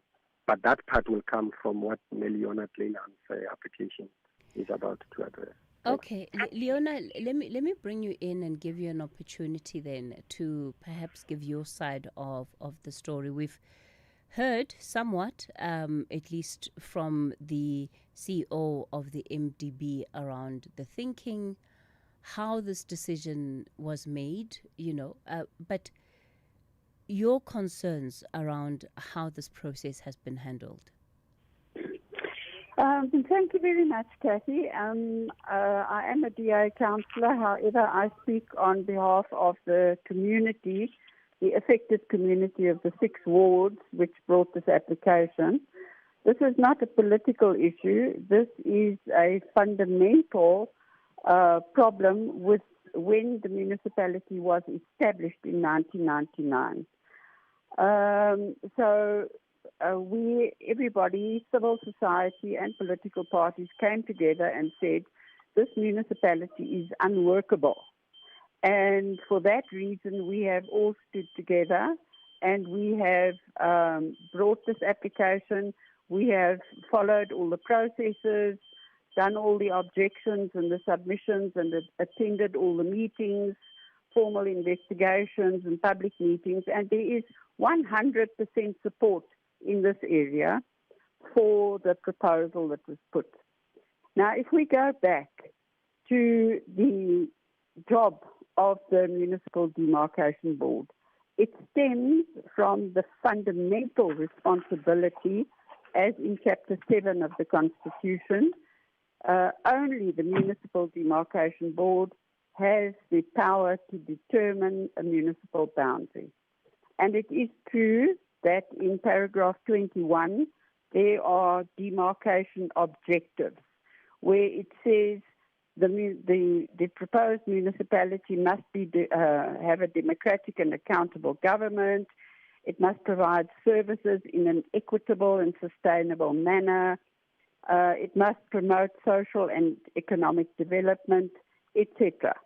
You will find that in Chapter 2 of the Municipal Demarcation Act, paragraph 21. Now, the current Maluti-Apofung municipality has failed on every one of those objectives, every single one. And I can go into detail, but I will save that for another question. Yeah, Leona, I want to go back to the historical context, and it was a question that I started off asking Mr. Moroka about. What is the history of this municipality? Because as you are highlighting, you're saying that from the onset, which would have been 1999-2000, when this amalgamation of Harry Smith into Maluti-Apofung took place, that you say from inception, it was flawed and it was unworkable. Why do you say that? Because it's 25 years after the fact. Exactly. Okay, Cathy. First of all, 4 transitional local councils were established. One for the Greater Harry Smith, another one for Kestel, another one for the Puta de Chaba area, and another, that's the formalized area of the former homeland, and then one for the Kwakwa rural area. Now, these 4 transitional local councils were tasked with preparing themselves to form inclusive municipalities in those 4 areas, which they did and all proceeded and were preparing for the first local government election, which took place in the year 2000. But in 1999 or in 1998, the then Demarcation Board took the decision to amalgamate all 4 of these transitional local councils, ignoring all the preparation work that had been done, and just said, well, these 4 areas will now form one municipality. The Harry Smith Transitional Local Council went to court at that time and said that this is unworkable. It cannot work. The court then ruled that the outcome of this amalgamated municipality could not be preempted and that everyone must work together and make it work. Now, after 25 years, the concerns of the Harry Smith Transitional Local Council have been vindicated, and it has not worked. And Leona, just specifically, maybe give me 3 of the key reasons why, even then, it was felt that this would not work. Well, for a start, the former homeland of Kwakwa, and Mr. Moroka will be aware of a research paper done by the Demarcation Board itself in 2022 in the Tshwane area, where it was found that amalgamating a former homeland into a metro, which is Tshwane, is extremely difficult. It comes with massive challenges because, remember, the former homeland did not have a revenue base. People in those areas were not paying for services. They were not having title deeds. They were not on the billing system. They were not on the municipal planning, documentation, etc., etc. So, in other words, I mean, now you want to take a formalized area with an established tax base and an established formal structure and include it with an area which they, at that point, still needed to be brought into the new democratic dispensation. So now, if the national government at that time had brought sufficient assistance to formalize that area and bring it into the democratic South Africa, the outcome might have been different. But they failed on every score. As we speak now, there are still 24 wards in the former homeland that have never been formalized. They're not on the plans, they're not on the billing system, they don't pay rates, they don't have title deeds. All of this is what should have happened, but never did happen. So that is actually a failure on the part of national government to provide the support and guidance to make sure that that did happen. So basically what we are saying now is that Maluti Apofung municipality was built on a broken foundation, and the chances of it working were slim. And after 25 years, as you rightly say, we now can say that the concerns of the then Harry Smith Transitional Local Council have been vindicated. And if we go back to the role of the Municipal Demarcation Board, it is a fundamental responsibility of the Demarcation Board to determine boundaries or to redetermine boundaries. Now, in our application, we highlighted all of the issues that I'm speaking about now and explaining why this thing is not working, and that what currently is happening is that 75% of the population of Maluti Apofung is unemployed. And under the current municipality, it is impossible to get investment. There are many investors who are interested in investing in the Harrismith area, in a special economic zone, etc. This cannot happen. There can be no job creation. There can be no upliftment of the communities, which would also benefit the community of Kwakwa. If the special economic zone was forging ahead and opening factories and creating work, the people of Kwakwa would also benefit from that. But so this is not that we are now want to be selfish and keep everything for ourselves. Okay. We want to be able to manage this system in such a way that it can bring upliftment and economic development to this community. We're going to take a break. We'll continue the conversation. I'll also bring in some of the listeners that are on the line. Soundtrack of your life with Ernest Pillay. They were more than just songs. They were the backdrop to your best days and the ones that change everything. The soundtrack of your life with me, Ernest Pillay, brings you iconic classics and hidden gems that spoke to your heart then and still do now. Whether you're driving, relaxing, or just remembering, let the music take you right back. The soundtrack of your life with Ernest Pillay. It's about your past, your story, and it's all right here on your favorite station, Saturdays and Sundays, 1 to 4 p.m. This is SAFM. The Talking Point with Cathy Mohlahlana. Weekdays, 9 a.m. till midday. All right, let me then bring online some of the views of our listeners. Let me begin with Sabelo. You're in Harrismith. Good morning, Sabelo. Good morning to the listeners. First of all, thanks to Mr. Moroka for confirming that the MEC of Kokta has misled the community on the public announcement that there will be municipalities in Free State that will delink.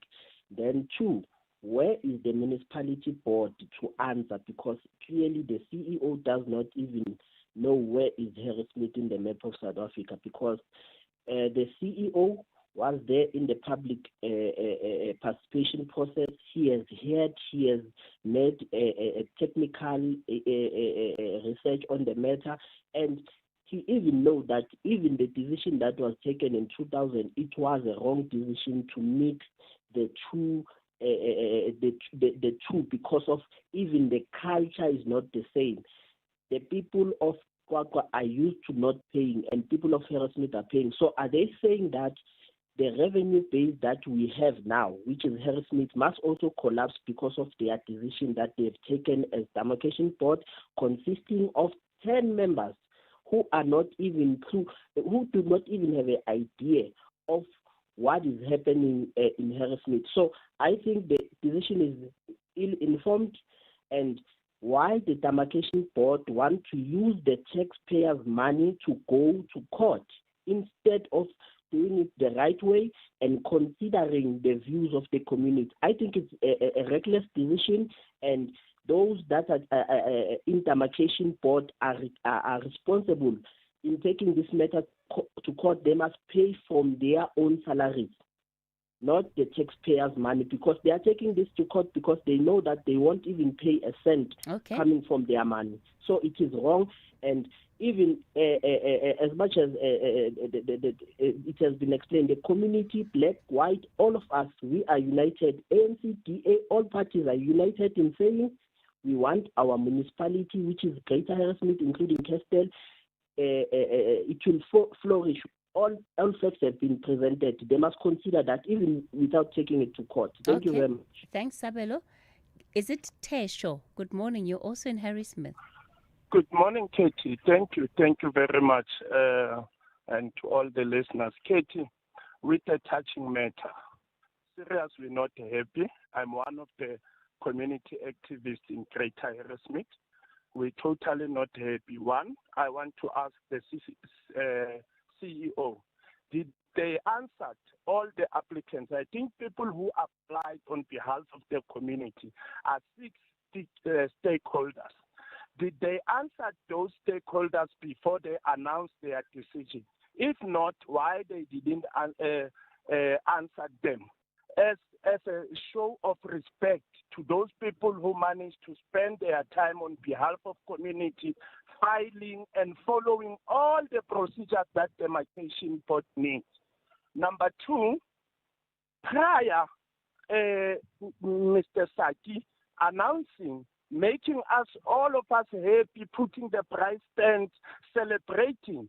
I personally wrote to the demarcation board asking them to come and address the community because we heard different rumors.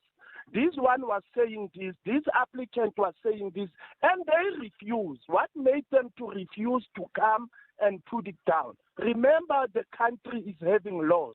Where are the principles whereby there must be transparency? Okay. I fail to understand why that the CEO comes into air and say cannot be open. It's not true, because what you're dealing with must be open. Even if it goes to the court, what are you hiding? Because you must be fair. Put it here. What you're putting here is what you're going to put in court. What are you hiding? Is these board members having humanity in them? Or what is wrong? Okay. We are totally not happy. Tesho, thank you for that. Frank Talk in Mangaung, good morning. My sister, how are you doing? Go for it, Frank Yeah, Talk. look, I'm a resident of Intabazwe, and true to my home girl, we objected to this as early as the TLC, right? And there are good reasons for it. And let me say this so that we don't divide our people. We love the people of Kwakwa. Some of them were forced removals from Intabazwe to Kwakwa. We love them, we've got relatives there. But that's not the issue. The issue is very clear, and it's what Kleinhaus has alluded to. You have a former Bandustan that was underdeveloped, where people were put in mountainous areas. They need a special dedication by this government to deal with that backlog, whether it's sanitation, whether it's bulk infrastructure. You see, when you go to the MDB board decision, totally irrational. It says, we cannot allow Harrismith to be out of Kwakwa because it is the revenue base. Kwakwa is going to collapse. Now, literally, they are saying, irrational and illogical, they are saying, Castle and Harrismith in Dabazwe must suffer until such time former homeland Kwakwa is put at the stage where it's supposed to be. And that's just totally irrational. And I have already lodged my buyer application. 30 days has lapsed. My good brother there, Manye, knows. I lodged an appeal now. We are determined. We are going to take the matter on review. And one aspect is the chairperson of the MDB was the former municipal manager of Maluti Apofu. It would be very interesting to know what decision-making did he make now at the MDB, because then there's a reasonable apprehension of biasness. So we are adamant, Cathy and the listeners, that we are going to take them to court. And it is a winnable case, but we are just following a process, because the whole decision-making was flawed and irrational. So I just want to say, people of Intabazwe, people of Castell, I'm happy that we're united as we were united when we were dealing with other matters. This is one critical matter that we must take to court, and it's a winnable case. Sure. Thank you. Thanks for that, Frank Talk. Mr. Moroka, let me give you an opportunity to respond.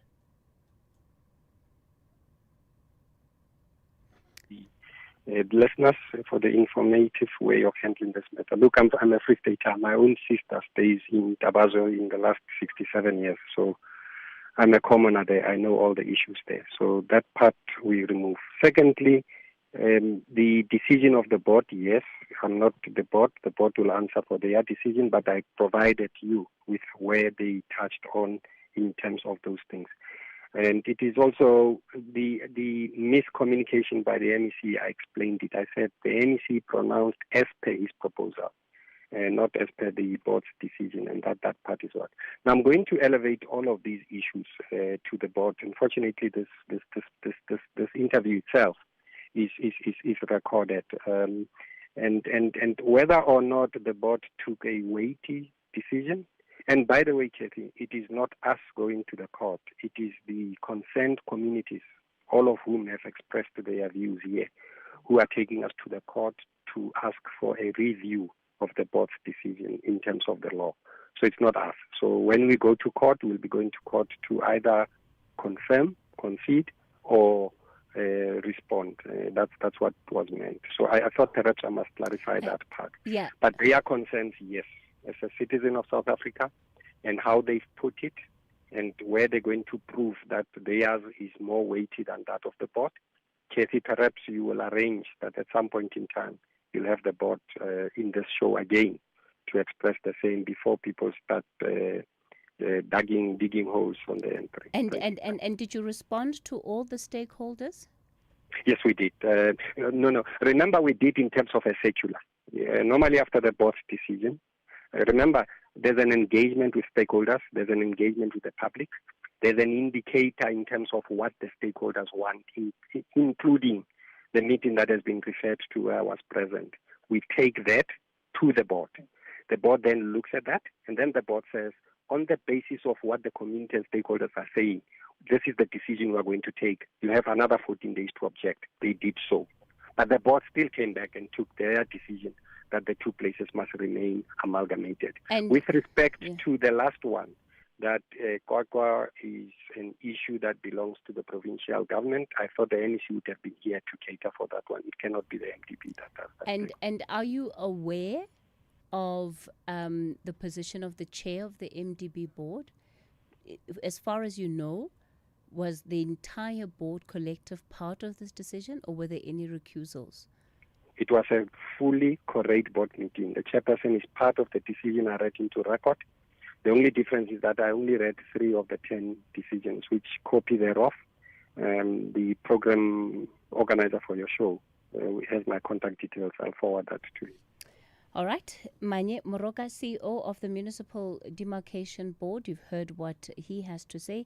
Leona Kleinhans, community member and DA councillor. But I think the calls that we received on the open line and the messages, the text messages and voice notes on the WhatsApp line all give an indication of the fact that there is a community that is standing together on the issue of wanting those municipal boundaries redetermined.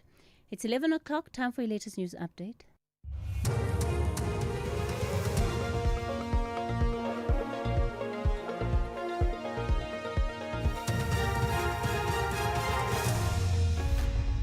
Thank you, Cathy. On the top stories, 3 school children killed in a taxi crash in Pietermaritzburg, and the U.S. commemorates 24th anniversary of 9/11 attacks. For SFM News, I'm Ondalambana, and a very good morning.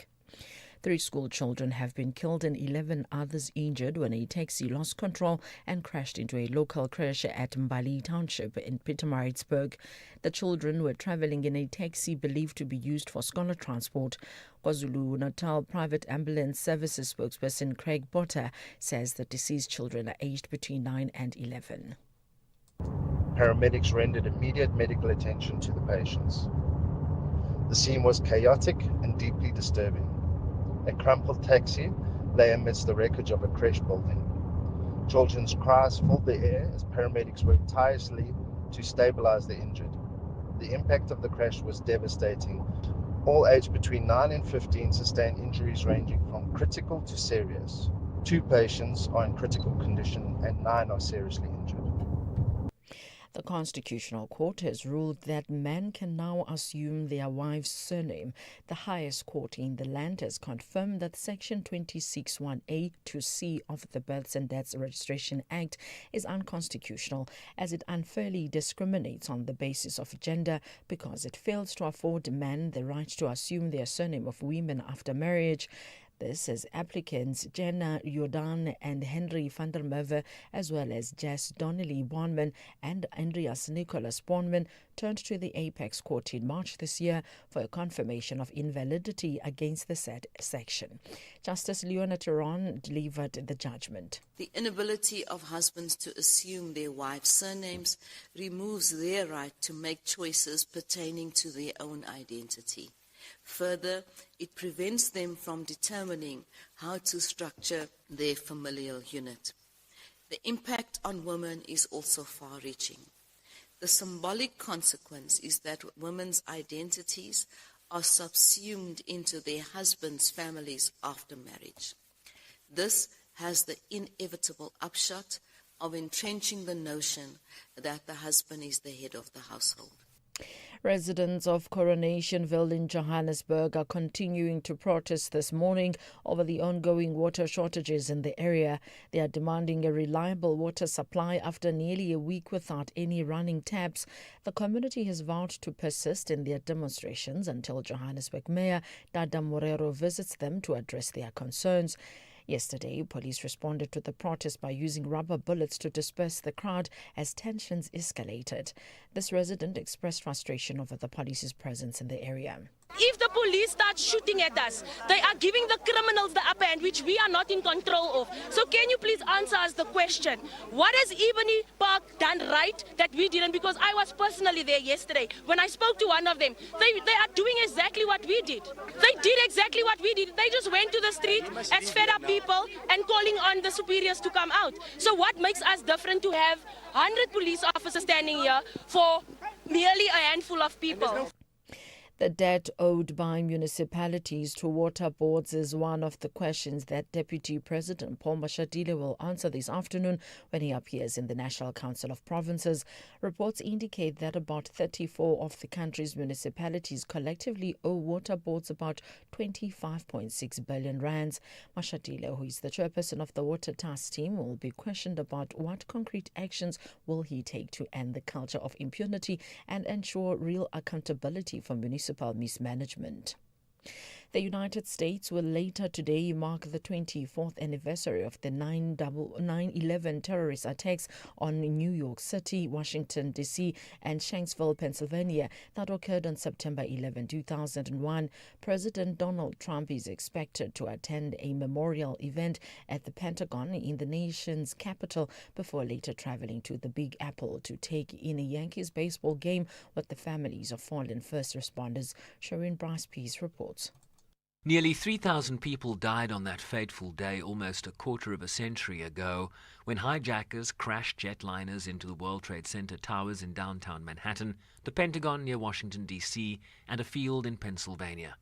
Family members of the victims will gather for the annual reading of the names in New York at Memorial Plaza during a ceremony that will observe 6 moments of silence, marking when the towers were struck and later fell, and the times of the attack on the Pentagon and the crash of United Airlines Flight 93 in Shanksville, a day that forever changed a country and reshaped its foreign policy, birthing the phrase, the War on Terror. Shervin Bryce-Pease, SABC News, New York. Recapping the top story, 3 school children have been killed and 11 others injured when a taxi lost control and crashed into a local crash at Mbali Township in Pietermaritzburg. I'm on Delambana for SFM News Headlines at 11:30. Hi South Africa, my name is Mazola Molefe, SABC senior journalist and touchline reporter. What makes me laugh? A lot of things make me laugh. Family, seeing my kids grow, becoming the human beings that they are. Some of the stories that I come across are quite laughable. My favorite setup in the house has to be my man cave. I've got a wife and 2 kids. Not that I'm trying to run away from them, but if I had to choose between being a pilot, taxi driver, and a bus driver, it's a tough one. I wouldn't choose either, but if we put a gun to my head, maybe a bus driver. It's tough to walk in the mall sometimes because people are stopping you, wanting breaking news, wanting updates on everything. So that's what I love the most about SABC. Catch sensational touchline reports on match days with Mazola, Super Journal, Killer Molefe. Proudly brought to you by SABC Sport. For the love of the game. So you thought you were building a business. In this economy. Good luck. But day by day, somehow it grew. You became payroll, procurement, PR, and pressure valve. You kept going when the freezer didn't freeze, the bucket didn't budge, and the bank balance barely blinked. What's that saying again? What doesn't kill your business makes it stronger? Or at least it should be that. So you thought you were building a business. You weren't. It was building you. Because this isn't just what you do anymore. It's who you are, and you don't trust just anybody to protect it. Chat to your broker about Old Mutual Insure Business Insurance. Protect what built you. Old Mutual Insure Limited is a licensed FSP and non-life insurer. Gender-based violence is destroying lives and tearing communities apart. It happens in homes, in schools, at workplaces, and too often in silence. But it doesn't have to continue. If you see it, speak out. If you are hurting, reach out. Because doing nothing is not an option. Listen to all 19 SABC radio stations for hard talk, discussions, advice, dramas, educational shows, and interviews around GBV with experts, survivors, lawmakers, and a whole country affected by gender-based violence. All on your favorite SABC radio station. Call 0800 428 428 to report abuse or get help. GBV, it ends with you. This message is brought to you by the SABC. The Talking Point with Cathy Mohlahlana. Weekdays, 9 a.m. till midday.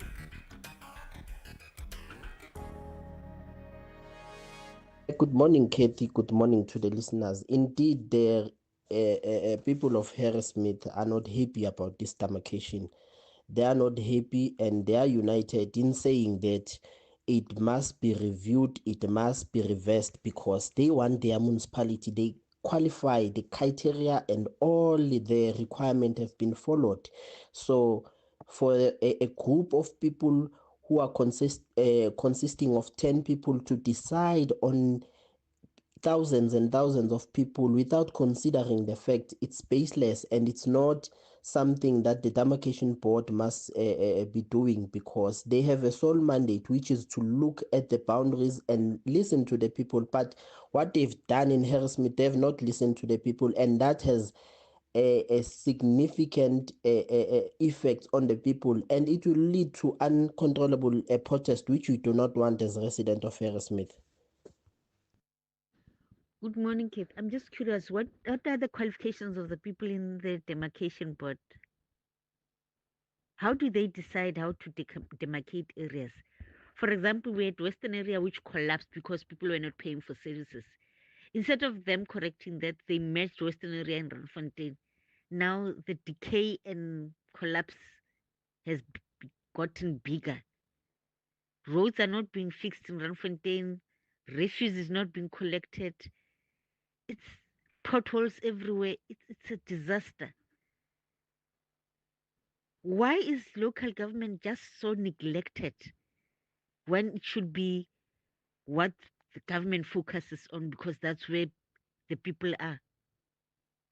I fail to understand. It just boggles my mind. And it is just so sad. Good day, Cathy. Cathy is amazing with the demarcation board. The people of Castle and Harrismith have suffered a lot under Malutia Pofu. I'm in the northwest, in Ditsobotla. I know exactly how those people used to suffer, and they are still suffering under Malutia Pofu. So if they say enough is enough, why are they being forced now to remain with Malutia Pofu? Anonymous. Hi, Kathy, your listeners as well as your crew and the visitors there. Then I just don't understand why you're wasting your time with that guy, whether it's Morocco or Moroccan. I think it's Morocco. Can't we have something else that we can listen to other people's views? Because clearly he doesn't even know what he's talking about. I mean, what happened to say that the people shall decide? I mean, it's all about the people. Now, is it all about the board? I don't know. But for me, just that I don't understand why must you keep on pestering and wasting your time on somebody who's clearly not even willing to answer any question. I mean, this whole story of politicians, every now and then coming here to the radio, talk about the court processes, the better substitute care. If not we hear about that is the budget, if not is capacity. It must come to a dead end. People are looking for answers and not for excuses. Thank you. Busy from Pretoria. Just me thinking. Have a lovely morning. Hashtag SFM Talking Point. All right, we continue the conversation on the talking point. Coming up in this hour within going to be looking at this latest court case that is before the North Gauteng High Court. And it has ordered that academics may be added as friends of the court in an application brought by the Animal Law Reform South Africa, the EMS Foundation, and COI Chief Stephen Fritz. The case has also gained international attention, and it's about the call to release 3 elephants from the Johannesburg Zoo. The Johannesburg Zoo, the City of Johannesburg, and other respondents are currently opposing this matter. So let's try and understand what is really at the heart of it. Megan Carr is lead on the Towards Freedom program, Johannesburg Zoo Elephant Matter. Megan, good morning to you. Thank you for your time this morning. Good morning. Thank you for having me on your program. Also joining us this morning is Sarah Vlachsvik, who is an attorney for EMS Foundation. Sarah, I hope I haven't butchered your surname too much, but please do assist in as far as pronunciations are concerned. Good morning. Good morning, Cathy. No, it's a difficult one, but that was fine. Just call me Sarah. Yes. All right. Thank you. Thank you for that, Sarah. So firstly, let's try and understand what the heart of the issue is here in as far as these 3 elephants are concerned. Sarah, let me give you an opportunity to go first. Yes, sure, Cathy. So we have made an application to the Pretoria High Court on behalf of the EMS Foundation, as well as Animal Law Reform South Africa, which is an NGO, and a First Nations leader, Chief Fritz. And we're essentially asking the court to declare that the decision to keep those 3 elephants in the zoo is, first of all, a violation of Section 24 of the Constitution. That's the constitutional right to a healthy environment. And secondly, we're saying that it's unlawful in terms of animal welfare legislation and other conservation legislation. And then in terms of the First Nations, we've made the allegation that keeping the elephants in the zoo is offensive to the culture and living heritage of Khmer peoples, and undermines basically the perpetuation of their living heritage and their values, spiritual beliefs around nature and animals. And, you know, I think, Sarah, from just the perspective of the public in general, you know, we have zoos and all sorts of other, I don't even know if they, because a zoo is not necessarily, it's not primarily a place of conservation, right? I think these provide some form of, you know, entertainment to a large extent to the broader public, etc., etc. And so when we look at it, one doesn't automatically make the distinction between an animal being kept in a zoo versus an animal being kept in another conservation area. You know, we have an elephant sanctuary somewhere out towards Hartbeespoort. You know, you'll find elephants in all of these different types of areas. And I don't know that the public necessarily makes a distinction between whether one area is more appropriate for these animals than another. So what are the things that one really is looking at when we're thinking about the environment and the ecosystem that they are in? Yes, certainly. That's a very good question. So what the essence of our case really is, the Constitution Court in South Africa has recently, or in the last few years, has said that, in fact, animal welfare and animal conservation, so the welfare of individual animals, is an intertwined value with conservation of the broader species, if you understand what I'm saying. And that is really what our case is based on. In terms of the elephants, I think we are trying to make the case that the elephants as a species are particularly unsuited to the kind of captivity that is offered by a zoo. by nature of their particular their physiology and their social structures. Okay. Megan, maybe let me come to you and give you an opportunity to speak to us on this very issue about the elephants and the particular environments that they might be better suited for. Thank you. Yeah, if you try and think about what a zoo can possibly offer, it is very restricted to how much size it can offer an elephant, just by the very nature of zoos. And this is zoos around the world, not just the Johannesburg Zoo or just the Pretoria Zoo. They are constricted by space and size, and therefore to provide an elephant with the amount of space that it requires to remain healthy, it's impossible for any zoo to offer that amount of space. Elephants need a lot of time and space to walk around in order to stay healthy. They need to walk many tens of kilometers a day to stay healthy. And that is absolutely impossible to do. So around the world, scientists and elephant experts and zoos themselves have realized that by keeping elephants in these small enclosures that are there for exhibits for humans to watch them is cruel, because it is keeping them unhealthy, actually. They need to walk, they need to choose their own food in order to stay healthy, and that's impossible to provide. So around the world, they are closing elephant exhibitions for this very reason. It's really not difficult to see. And when you look at the spaces that the Pretoria Zoo and the Johannesburg Zoo offer, it is the most wonderful outing for a family in both these areas to go to. But we have found in our board research, which we've carried out since 2019, in fact, that the visitors to both of these establishments come with picnic baskets and goodies to buy with their families, and they sit on the grass or on benches that are provided, and they have a lovely day out. They don't necessarily spend a lot of time watching the elephants, because they're there to enjoy the security of the beautiful surroundings, take in the gorgeous grass and the trees. The children run around, the parents are able to relax because everybody's safe.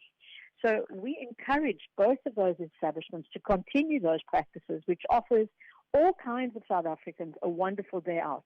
We've seen many elderly folk attend the Johannesburg Zoo, sitting down on their picnic blankets, enjoying a picnic. It's marvelous. It's a really safe space, but it is not necessary to have elephants on exhibition in either of those establishments because it's cruel as far as we're concerned. That is our opinion, and it is also the opinion of many, many elephant experts. Do you have precedents in as far as the courts are concerned on this matter in South Africa? Are there examples where animals, and it might not necessarily be elephants, where they've been successfully removed from zoos or other areas of the like? Yeah.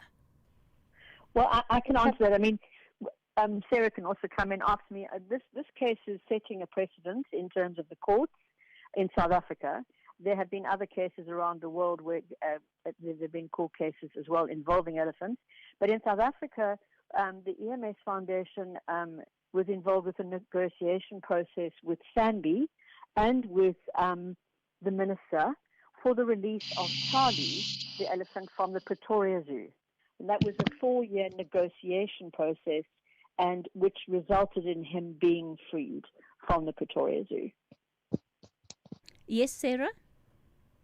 Yes, absolutely. No, we're not aware of any similar case or any precedent. So it is the very first one of its kind, certainly that involves elephants, where, we are asking the court to consider the captivity of elephants as actually unlawful, and asking the court to see elephants as sentient beings which are capable of suffering, rather than, simply objects that are owned by the zoo. I want us to look at some of the insights that were learned even from the negotiation process, Megan, that you spoke about, that relates to the Pretoria Zoo and the elephant Charlie there.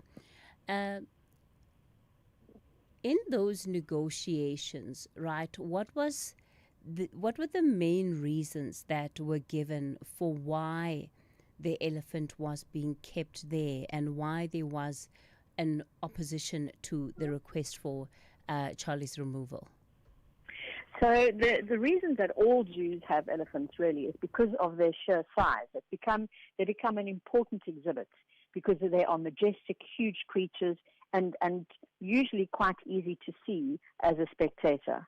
The sad part of it is, of course, is that they are locked into a very tiny enclosure, which is not what they should be locked into because of their size and because of what they require.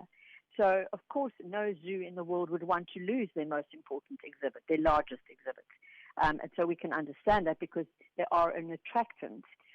However, when the minister examined and when the scientific board examined all of the expertise, and we had many elephant expertise, behavioral experts as well as veterinarians from around the world explaining why elephants should be kept in such small areas, that is when the minister and the scientific board they couldn't argue against it, because science tells you, and the history of elephants in zoos and their shortened lifespan absolutely confirms the fact that it isn't possible for them to enjoy living in such small areas. So when they're making the consideration, you're effectively, I guess in some ways, asking zoos to choose between, the kind of revenue generation that they might be able to see, because this is the main attraction.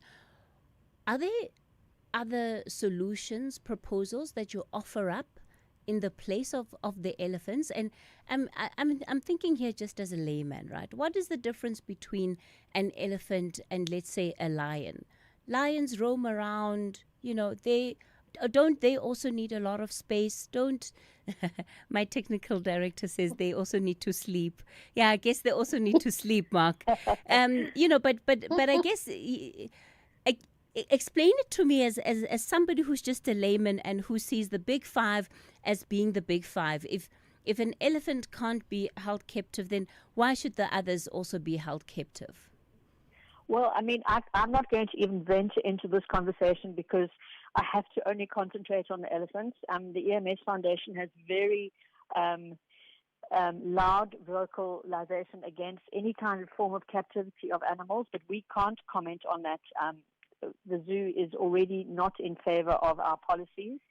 So I personally don't agree that any animal should be in captivity at all anyway, but I can only concentrate on the elephants in this instance. And this is where we have plowed our expertise and got many experts from around the world to comment on. I think when you're looking at attractants for the zoo's administration in terms of losing money, I don't believe that is really the case, for exactly the reason I gave you earlier, was that when we have been to the zoos and we have studied them for many, many years, people visit the zoo to have a day out. And as I say, both the zoos have beautiful gardens, absolutely stunning gardens, and rolling lawns where children can run freely and play games. And these zoos are being innovative. They are offering all kinds of wonderful other excursions. There's fun walks and there's light festivals in Johannesburg, and there's excursions for the elderly. There are amazing, incredible opportunities for people to enjoy those spaces without them having to visit the zoo to look at animals per se, but in particular elephants. And we've found, honestly, by studying both the zoo elephant enclosures, the amount of time people spend there is very limited. They spend more time eating, drinking, running around, listening to music, watching things, than they do actually studying the elephant. Okay. So to my mind, they wouldn't lose any money because the elephants are gone, because people would go there anyway. Okay. We're going to take a quick break, and I'd love to hear from you on the other side of the latest news headlines. Are elephants a big attraction for you when you're making a decision about going to the zoo? What would it mean? What would it mean to not have elephants at the zoo? Why do you go to the zoo in the first place? I'll take some of those calls on the other side of the latest 11:30 news headlines and this break. Emotions are brewing and the thirst for victory is real. City lads have a great plan to display a terrific brand of football, but Copperbelt ladies believe this is their moment to triumph. This is the Hollywood Bets Believe. Do not miss out on City Lads versus Copperbelt ladies the Sunday 11 September at 11 a.m. live on SABC Sports on DTT Channel 4 and everywhere for everyone, always on SABC Plus. Proudly brought to you by SABC Sport. For the love of the game. Spar brings you Super Savings. Get 1 kg D-Lite 37% fat spread tub for $34.99 and 100 megs free data on Spar Mobile, or 200 gram Baker's Murray biscuits, any two for 30 Rand, and 100 megs free data on Spar Mobile. Plus, you could win your share of 6 million Rand in instant cash. Price is valid until 22 September 2025, while stocks last. T's and C's apply. This week on FC Meets, sports brand specialist and creative director Chama Malulega talks to us about the rising Yeleti sports brand. From school sport partnerships to athlete collaborations, join us to find out more. Tune into SABC Sport on DTT Channel 4 and SABC Plus on Saturday 13 September at 6 p.m. FC Meets, football made for community by community. Change our game. Proudly brought to you by SABC Sport. For the love of the game.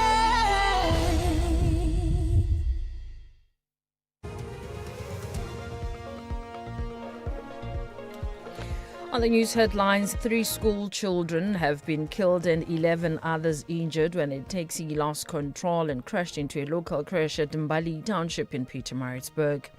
Residents of Westbury have urged the police to respect their right to protest, accusing police of being heavy-handed yesterday for firing tear gas and rubber bullets in Westbury, but not in Ebony Park, where similar protests happened. And the Constitutional Court has ruled that men can now assume their wife's surname.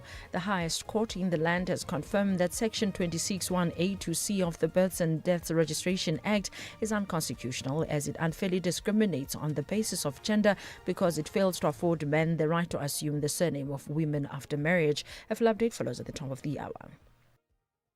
When Avukile was diagnosed with blood cancer, his only hope was a stem cell transplant from a matching donor. Thankfully, a perfect match was found, and Avukile received the transplant that saved his life. But thousands of patients in South Africa are still waiting to find their match. Together, we can give more patients like Avukile a second chance at life. Visit dkmsafrica.org. This is an SABC-supported initiative. This year, the Standard Bank Joy of Jazz Festival presents 3 unforgettable days deep in the art and heart of jazz. From the 26th, 27th and 28th of September, Umu Sankare, Abapemu, Jasmia Horn, Silent Law and the Noisemakers, Najbonk Trio, Michelle Ndingio-Cello, Valencini, Gabby Mutuba, and over 50 world-class acts will be ready to welcome you and yours to 4 magnificent stages of the Sandton Convention Center. Take me there. Buy your tickets at Ticketmaster now. With the ever-changing financial landscape, it can be difficult to make sense of all the moves at times. Join me, Jimmy Moyaha, on the SAFM Market Update with MoneyWeb, Mondays to Thursdays, 6 to 7 p.m, as we break down the key market trends, top financial stories, and smart investment insights, all in one place. It's everything you need to stay financially informed and ahead of the curve. The Talking Point with Cathy Mohlahlana. Weekdays, 9 a.m. till midday.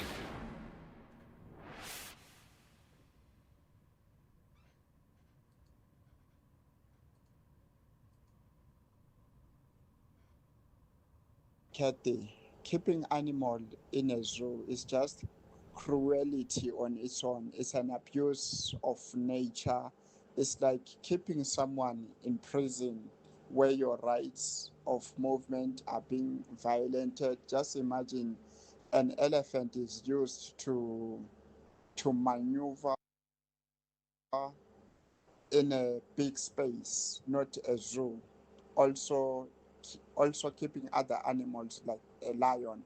A lion is used to hunt and kill its prey when that meat is still hot. Just imagine being kept there is changing the narrative of that animal. So keeping animal in a zoo, we understand they are endangered species, but it's not healthy. Brandma by Project Land. Thanks for the great show. Hey, Dumelas is Cathy. The notion that when people go to the zoo, they go to the park, I don't know, maybe for others. But for me, whenever I go to the zoo or I take the kids to the zoo, we are there for animals, to see animals. Sometimes we even run out of time just to see, especially the Pretoria Zoo that I've been to. So going to the zoo for the park and play, I don't know, man. Maybe for others. Letswalo is London. This is Reverend Judge Mulbatsi from the Foundation for Peace, Human Rights and Justice.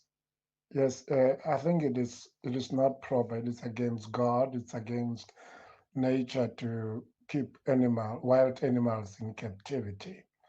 If you really want to domesticate them, you need to create a wild environment for them so that they can continue to multiply and increase as it was originally intended by God. All right, thanks for those WhatsApp voice notes that you've been sending through. I guess different perspectives on this issue. Megan Carr, lead on the Towards Freedom program for the Johannesburg Zoo, on the Johannesburg Zoo Elephant Matter, and Sarah Falsvik, who is an attorney for EMS Foundation. And they're both then speaking to us about this court case that is pushing for the release of 3 elephants from the Johannesburg Zoo. So, Sarah, if you're successful in, getting the removal of these elephants from the zoo, where do they go, and what then becomes their future? Yes. So, Cathy, what our clients have proposed to the court is that they have the capability to accept that elephant to a private game reserve called Shambhala, where the Pretoria Zoo elephant Charlie, now renamed Duma, is currently living. So our clients are saying that they have both some way to take him, which is actually a nature reserve, and they have the capability to do the translocation from the zoo to the nature reserve. When one acquires these animals, I imagine there's money that the zoo has spent on this. Does it also become a sale of sort? Is this animal then sold off to the party that is saying they can take care of it? That's also a very good question. Technically, in our law, as you know, animals are possessions, they are objects, so they can be bought and sold. But there are different ways to structure it. For example, it could be just an agreement to look after the elephant for the rest of its life, or something of that nature. It would really, that is something that would be considered if the court agreed with us way down the line, Megan, perhaps going back to the Pretoria Zoo as the case study there, they too, as you've highlighted, mentioned issues of revenue because of the attraction that the elephant is. So how did you settle that from a monetary point of view? Because monies have been spent, and it does come down to money, unfortunately. Yeah, I don't think the Pretoria Zoo and the minister weren't interested in a monetary negotiation because Charlie, who is now named Duma, had been at the zoo and in captivity for 4 decades. They believed, and their statement states, that it was time for him to be retired. It was time for him to have freedom after many years of giving of himself to captivity. They examined very closely all of the expert opinions and made a decision based upon him in particular. So they weren't interested in a monetary changing of hands. And where he has gone to now, the cost of his rehabilitation is immense because, as you can imagine, he has to relearn how to be an elephant again. And the EMS Foundation and Shambhala have taken over this responsibility from the zoo. And it was a long negotiation process and one that ended extremely well for everyone. The EMS Foundation has no need or no want to turn him into a money-making exhibition ever again. He has total privacy while he rehabilitates, which is going to take, as I've just said, many, many years and a lot of expertise. So if we were ever lucky enough to receive the Johannesburg zoo elephants, there would be a negotiation and an understanding between the zoo and the EMS Foundation and Shambhala, as Sarah has said. But I don't believe that the zoo was relying upon Charlie, whose name is now Duma, for money. They have many, many other wild animals that people come to see. And I'm just thinking now of the future of this kind of litigation in the country. And I know, Megan, you wanted to focus solely on the elephants, but does this open the door for the direction in which things could go into the future? Because I imagine if you're successful in this matter, of course, then any other zoo elsewhere in the country that has elephants would have to start rethinking that position. But once it's been achieved for the elephants, are we likely to see other animals then also finding themselves in a similar fate in as far as court action around their own rescue is concerned, if rescue is the right word here? I think, so first of all, there are no other zoos who have elephants in South Africa. This is the last zoo that has elephants. That's number one. And for the reason that I've already said, so many zoos around the world have recognized that elephants don't really survive well in a small area. So I don't really know if this would open the doors for other animals to be removed. This court case is very long, very lengthy. I don't know if anybody else would ever venture into where we're going. I honestly couldn't say, but it would, every case would have to be looked at, but I cannot see that there'd be a sudden rush to try and release animals, to be very honest with you, because it's a very time-consuming, very expensive process, and the rehabilitation of wild animals, or especially, and I can really only speak for elephants, is so long. It is very, very expensive undertaking and a huge responsibility. Sarah? Yes, I mean, I agree. This case is very specifically about these three elephants who happen to be the last three elephants in a zoo in South Africa. So whether or not it would have implications for other parties perhaps wanting to bring similar applications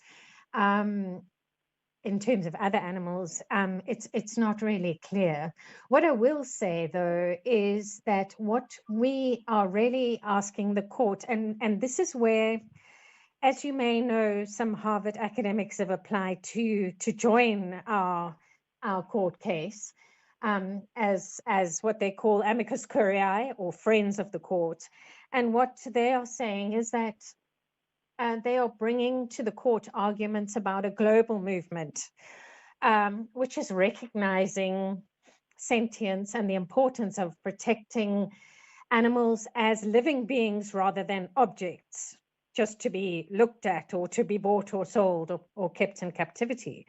So we are hoping that their submissions to the court are going to give the court, going to develop the law regarding how animals are regarded in South Africa, and even to introduce the idea of animals as beings which have rights not to be confined in zoos.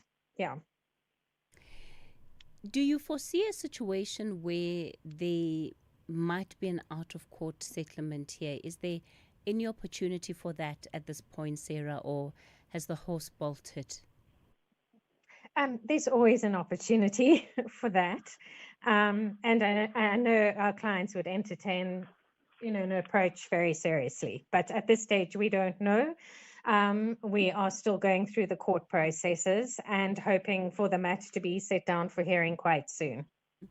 Megan, at any point, are there any other interventions that you would be looking at in the interim, given how long these cases can often go on for?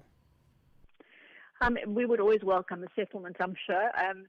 I just think, we have to go through the process, as Sarah says. It's a totally innovative process, and we have to be led by, what all parties agree upon. So we're just hoping that it does go smoothly and go well and go fast for the sake and the well-being and the welfare of the elephants that are in captivity at the zoo.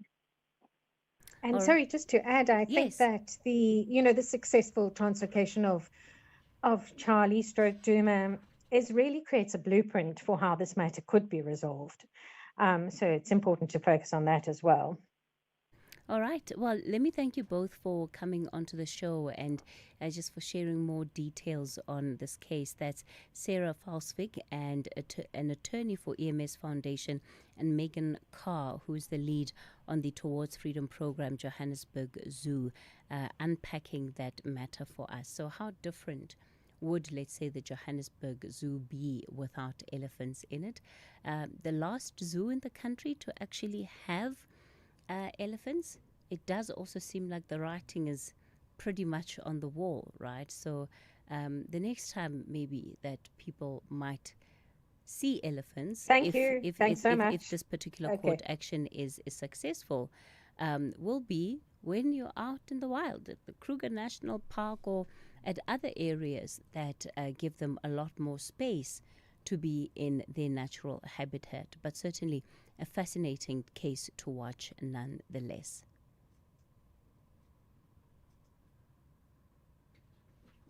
Hi, SAFM, this is Daniel Joshua Sellen, talking about the elephants in the zoo. Personally, I believe the zoo is a facility to assist people, especially the disabled, the differently abled, and the poor community, because people can afford to go into the wilderness and places where they can see these wild animals. They can afford to go.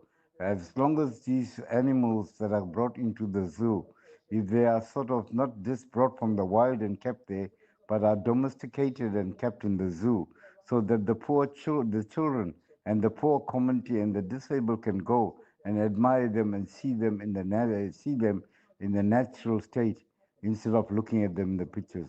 I believe as long as they are treated in the proper manner that they should be treated and cared for, and the facilities are user-friendly for them, and they should be domesticated animals of the wild that is kept there, so they are conducive, they are used to the atmosphere and the place that they are in. Thank you, and God bless you.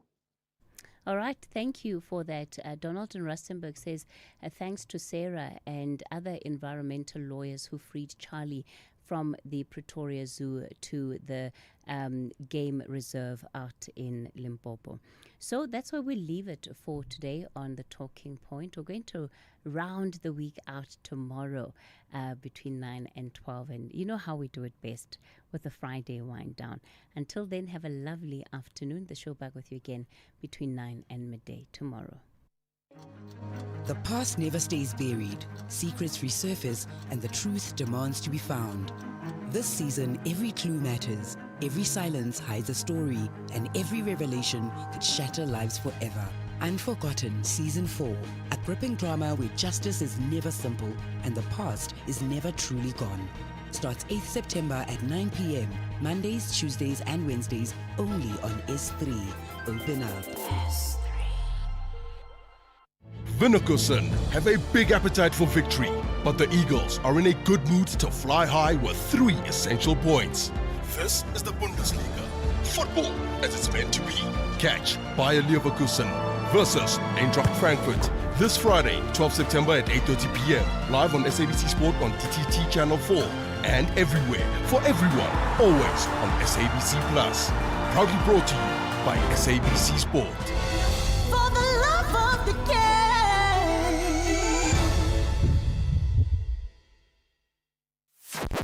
The National Pulse, weekdays 3 to 6 p.m. Give us like a Rafiki one-liner. Lalela, Pulapul, Simba, Kolasel. Tell me, who are you? No, here comes a person who says, who am I? I know who I am. Who are you? Well, the storyteller is telling stories, John Carney. Ashraf Garda on SAFM. Find the podcast at safm.co.za.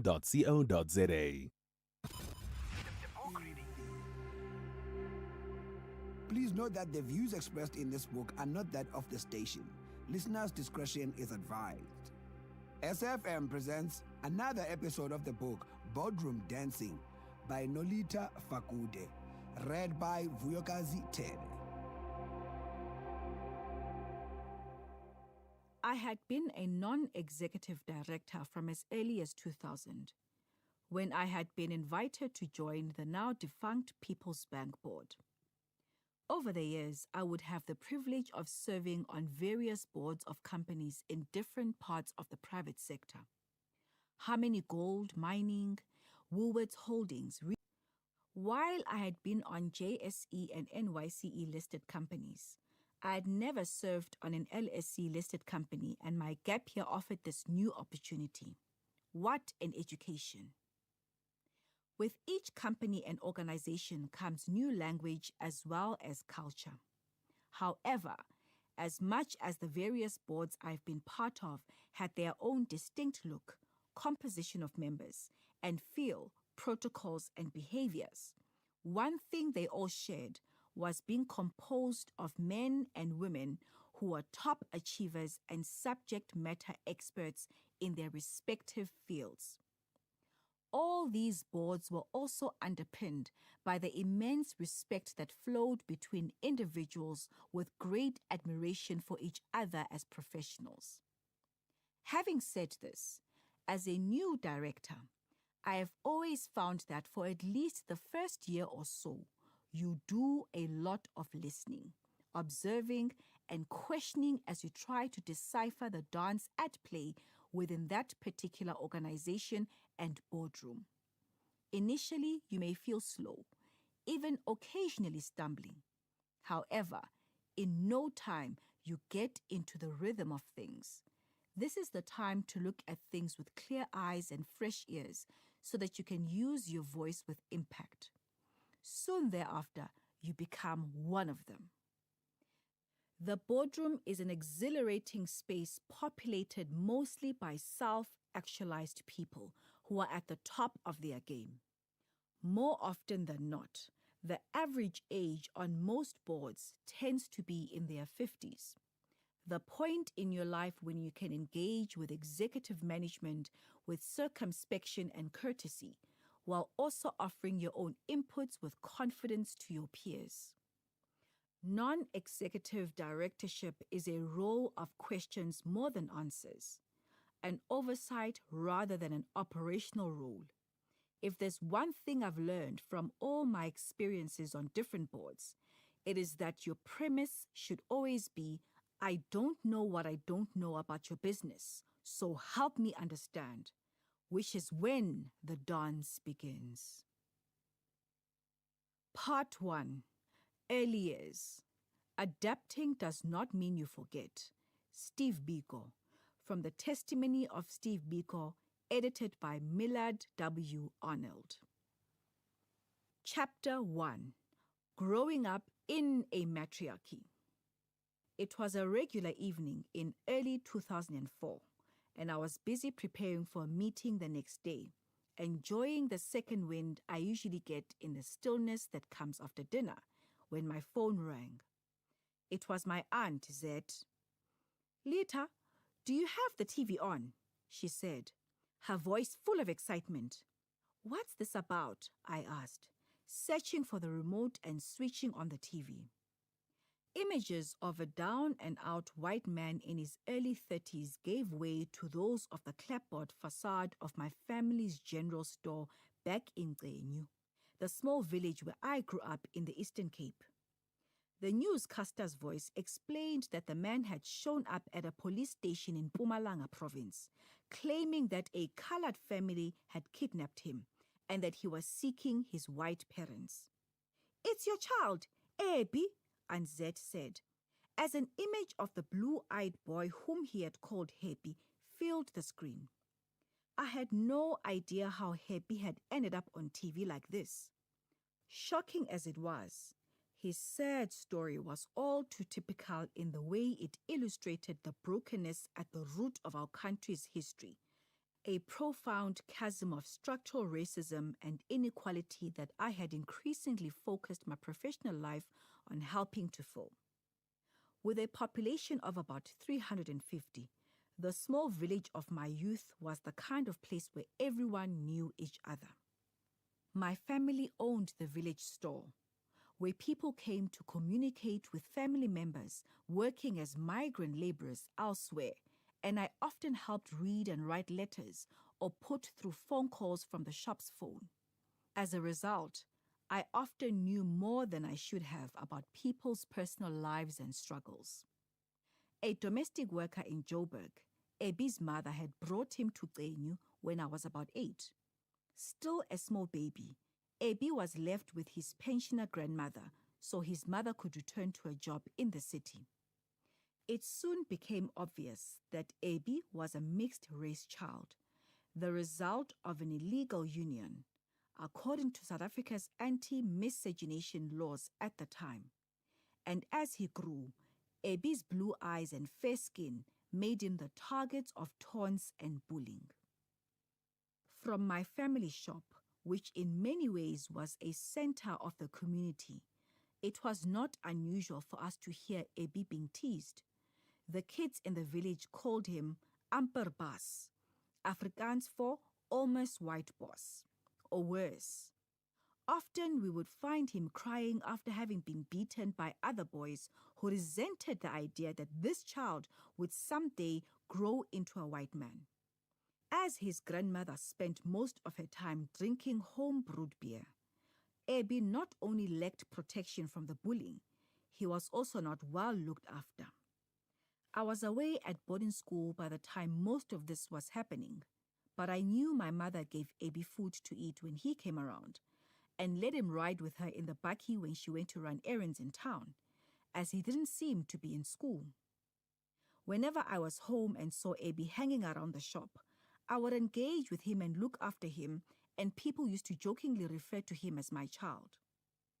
During my last year at boarding school when I was 17, I was home helping out in the shop when there was a big commotion outside and I heard people screaming, "Abby! Abby!" I found Abby outside on the ground, unconscious and foaming at the mouth.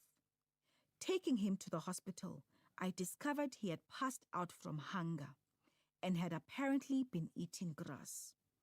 Although many people in Qenyu could have been called poor, most had vegetable gardens, and there was an unspoken rule that as black people we helped one another. But Abby was not seen as black. A couple of months later, on the phone with my mom, she informed me that a social worker had taken Abby from his grandmother and put him into foster care. His stay at hospital had obviously alerted people to this embarrassment of a white child living in the black village. We later heard that a colored family in town had adopted him and figured that was the end of the story.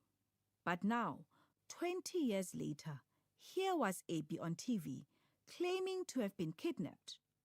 I can only assume that it was the trauma of his childhood that caused him to distort his history and reality so completely. The headlines died as soon as Abby got new benefactors in Johannesburg, people who did not think he was just crazy. Sadly, about 10 years later, I heard that he had been killed in a shebeen fight. Despite people teasingly calling him my child, I didn't actually know Abby well at all. But the unfairness of his treatment in our community left a mark on me. Growing up in our shop, absorbing people's stories and hardships, I developed empathy and a desire to understand people. I hated knowing that people were treated badly because they were different. And I often thought about all the paths Abby's life could have taken had he simply been born with a different color skin.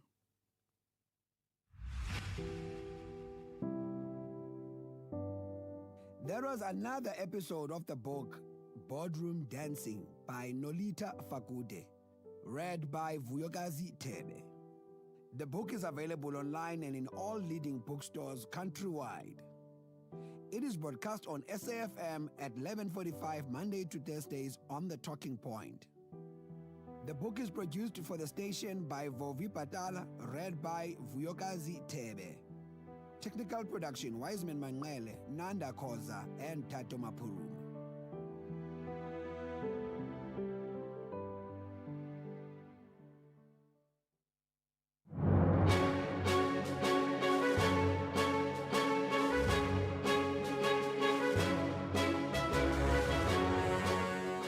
12 o'clock on Thursday, the 11th of September 2025. A very warm welcome to Updated Noon here on SAFM. Leading the conversation, I'm Sakina Kamwendo. Coming up in the next hour. Are we still going to have a fair trial in that regard? Sorry, are you saying that a documentary will influence a court, a judge?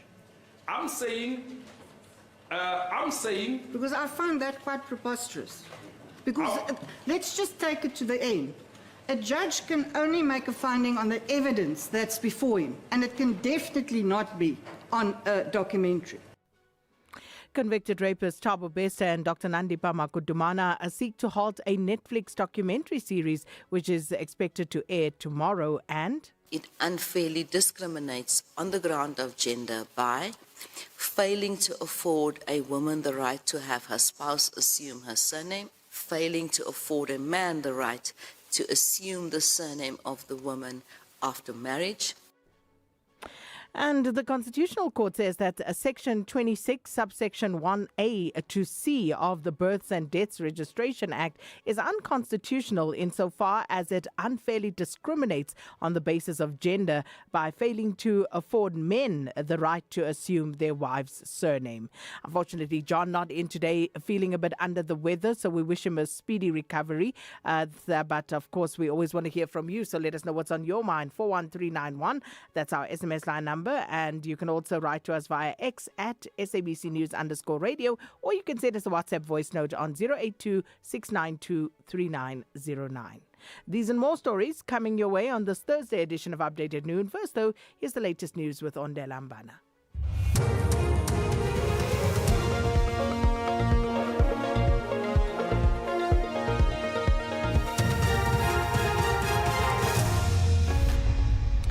Thank you, Sakina. On the top stories, death toll rises in the Pietermaritzburg taxi crash and husbands allowed to use wife's surname. For SAFM News, I'm Ondela and a very good day.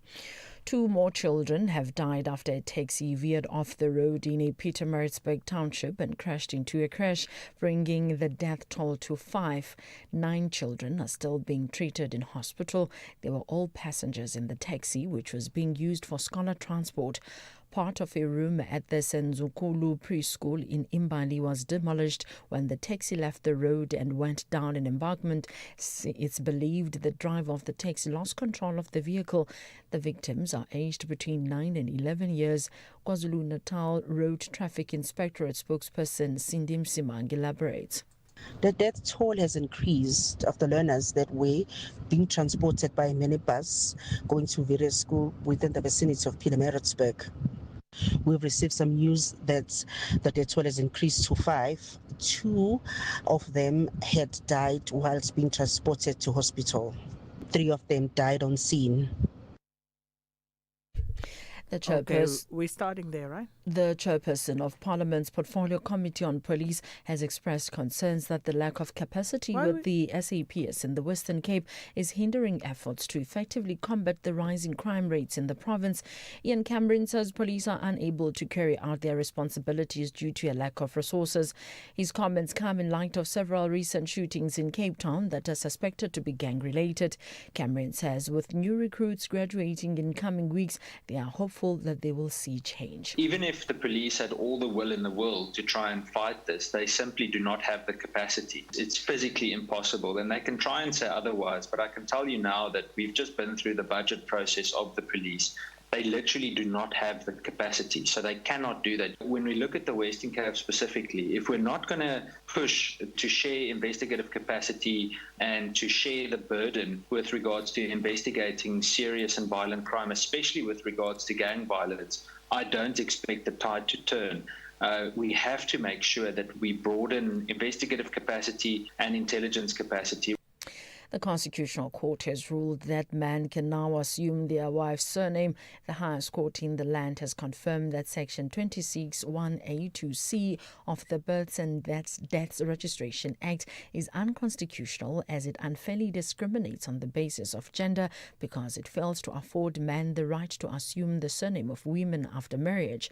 This is applicants Jenna Jordan and Henry van der Merwe, as well as Jess Donnelly Bonman and Andreas Nicholas Bonman, turned to the Apex Court in March this year for confirmation of invalidity against the said section.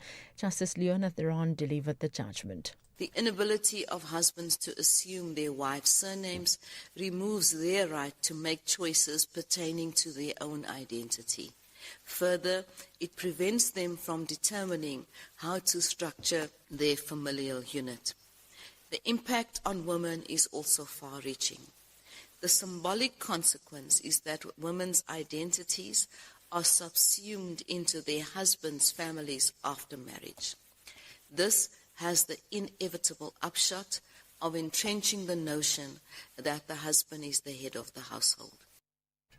Residents of Westbury have urged the police to respect their right to protest, accusing police of being heavy-handed yesterday for firing tear gas and rubber bullets in Westbury, but not in Ibone Park, where similar protests happened. The residents have taken to the streets for a second consecutive day, unhappy about prolonged water supply disruptions to the area. At least 5 people, including an 81-year-old man and a 14-year-old boy, were struck by rubber bullets during yesterday's protest. Some residents had this to say. All we're asking is just for water. 2 weeks back, the engineer and the MEC was here. They promised us we're going to have water for a long time. The water was just on for one day. Children can't even go to school because of this water crisis, because there's no water at school. We don't have water for so long. I mean, how can it's a basic human right? A person can't live without water. Convicted murderer and rapist Thabo Bester's lawyer Mo Africa Wamaila says his client will suffer prejudice as streaming the Netflix documentary will infringe on his right to a fair trial. Wamaila is addressing the High Court in Pretoria, where Bester and his girlfriend Nandi Pamakudumana have launched an urgent application to halt the release of the documentary Beauty and the Bester. Referring to the trailer, Wamaila said Bester's right to human dignity and his right to be presumed innocent until guilty has been infringed. In this documentary, we have the accused, one of the co-accused, who is speaking, the father of Nandi Pamakuduman, I'm repeating that. And she says, I could not imagine my daughter doing such a thing. It's left there. And now we also have a judge, Justice Cameron, speaking in that documentary, saying, as a judge, I have never seen such a thing. Definitely we are talking about Thabo Bester's alleged escape. I am addressing the public opinion and I'm speaking about the fair trial here. And I'm speaking about the right to be presumed innocent until proven guilty. Recapping the top story, 2 more children have died after a taxi veered off the road in a Pietermaritzburg township and crashed into a crash, bringing the death toll to 5. 9 children are still being treated in hospital. They were all passengers in the taxi, which was being used for scholar transport. I am Mandela Mbana for SFM News Headlines at 12:30. Update at noon with Sakina Kamwendo, midday to 1 p.m. Update at noon with Sakina Kamwendo. Well, a very good afternoon, everyone. It is 9 minutes after 12, and thanks so much, Ondela. I'll tell you what, before even giving you a sense of what's still to come, it's a packed show. We're going to take you to Pietermaritzburg in KZN. This, of course, a developing story where 5 children have been killed after a taxi crashed into a crash. And unfortunately, 5 children have lost their lives. Our reporter Mlondi Khadebe is there speaking to, I believe, the MEC for the transport spokesperson in KwaZulu-Natal. So let's take you there. We are getting reports that are coming in, and we are obviously going to be making follow-ups to those other learners that have been admitted to Northdale, Edendale, as well as Mbali clinic, with the hope that we are not going to experience another loss of life. So this is where we are, but obviously the MEC has said he will be updating the people of KwaZulu-Natal as he's currently in Mpangeni visiting the Mavimbela family following the death of 3 family members in a horrific accident on Sunday. So it is a sad day, it is another sad day in KwaZulu-Natal. Thank you very much, Ndabe, for your time. Thank you very much. There was Ndabe Zintle briefing us in relation to this accident. It was one of those sad morning at this preschool, and also the police officers and emergency services, they worked hard to try and save lives in the early hour, basically during the early mornings when they were trying to take the kids to local hospital, local clinic, as well as those that perished in the yard of this preschool. Back to you in studio, Mfundo. Thank you very much. All right, and that was, of course, us stepping into a TV interview there, and that was the transport spokesperson in KwaZulu-Natal, Ndabe Zintle, speaking to our reporter Mlondi Khadebe with regard to that horror accident in which 5 children have lost their lives when a taxi crashed into a creche. So we'll come back to that story in a short while, because we do have Nonjabula Tunga Makamu also on that story for us. We'll try and get further details in terms of how the accident occurred. And then also keeping an eye on developments in Westbury and Coronationville.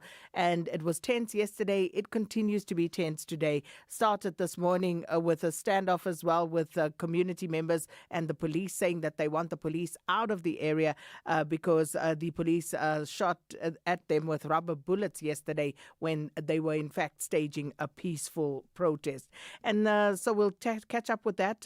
Also trying to check in with the Department of Education in Gauteng regarding how schooling has been affected in Westbury, Coronationville and surrounding areas. And also trying to follow up on another story where a newly opened school, Tsepong Secondary School in Everton in the Vaal in Gauteng, we are getting reports that learners are only getting 3 hours of schooling, 3 hours of lessons a day. And that situation also due to a lack of water, sanitation and electricity. So we're hoping to get word from the Department of Education in Gauteng.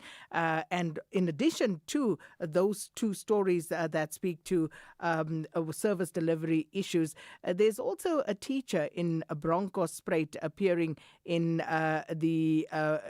in court today. Just trying to see which court he's appearing in, the local Bronkhorstspruit Magistrates Court. So this teacher appearing in court after being accused of sexually assaulting a learner, and he is expected to apply for bail today.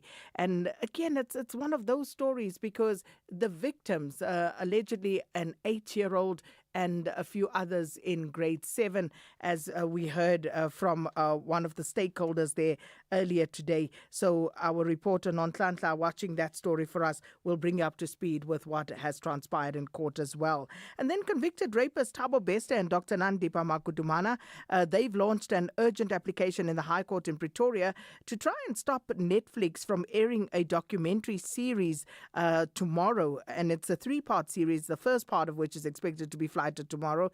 And it's dubbed Beauty and the Bester, and widely anticipated production. But of course, the pair trying to stop that from going ahead. So those are some of the stories. We've got so much more. But of course, let's see how many of these we can run through. Keeping your family healthy this winter can feel like a daunting task. Try the Lung Shield range. It includes capsules to support healthy lungs and immunity, a syrup for kids that supports the immune system and promotes lung health, and an effervescent with 13 essential ingredients to optimize immune function. Put your family's health first this winter with the Lung Shield range. Available without a prescription at leading pharmacies. Lung Shield, prescribed by doctors, recommended by pharmacists. Vinokusen have a big appetite for victory, but the Eagles are in a good mood to fly high with 3 essential points. This is the Bundesliga. Football as it's meant to be. Catch Bayer Leverkusen versus Eintracht Frankfurt this Friday, 12 September at 8:30 p.m. live on SABC Sport on TTT Channel 4 and everywhere for everyone, always on SABC Plus. Proudly brought to you by SABC Sport. For the love of the game.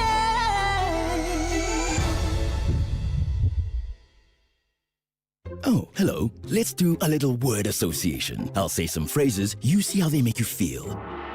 Retirement, credit card balance, another interest rate hike. Still calm? Well then, you've got the F Factor. It's that special something that comes from having a clear financial plan to manage and protect your finances. If you broke into a sweat, you probably don't have it yet. Visit livewithconfidence.co.za to up your F Factor. Sanlam. Live with confidence. T's and C's apply. Sanlam Life is a licensed life insurer and authorized FSP.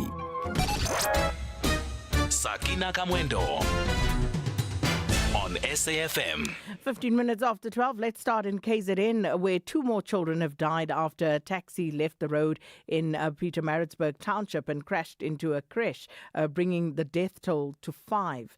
And 9 other children are still being treated in hospital. Now, these children were all passengers in the taxi, which was being used as scholar transport.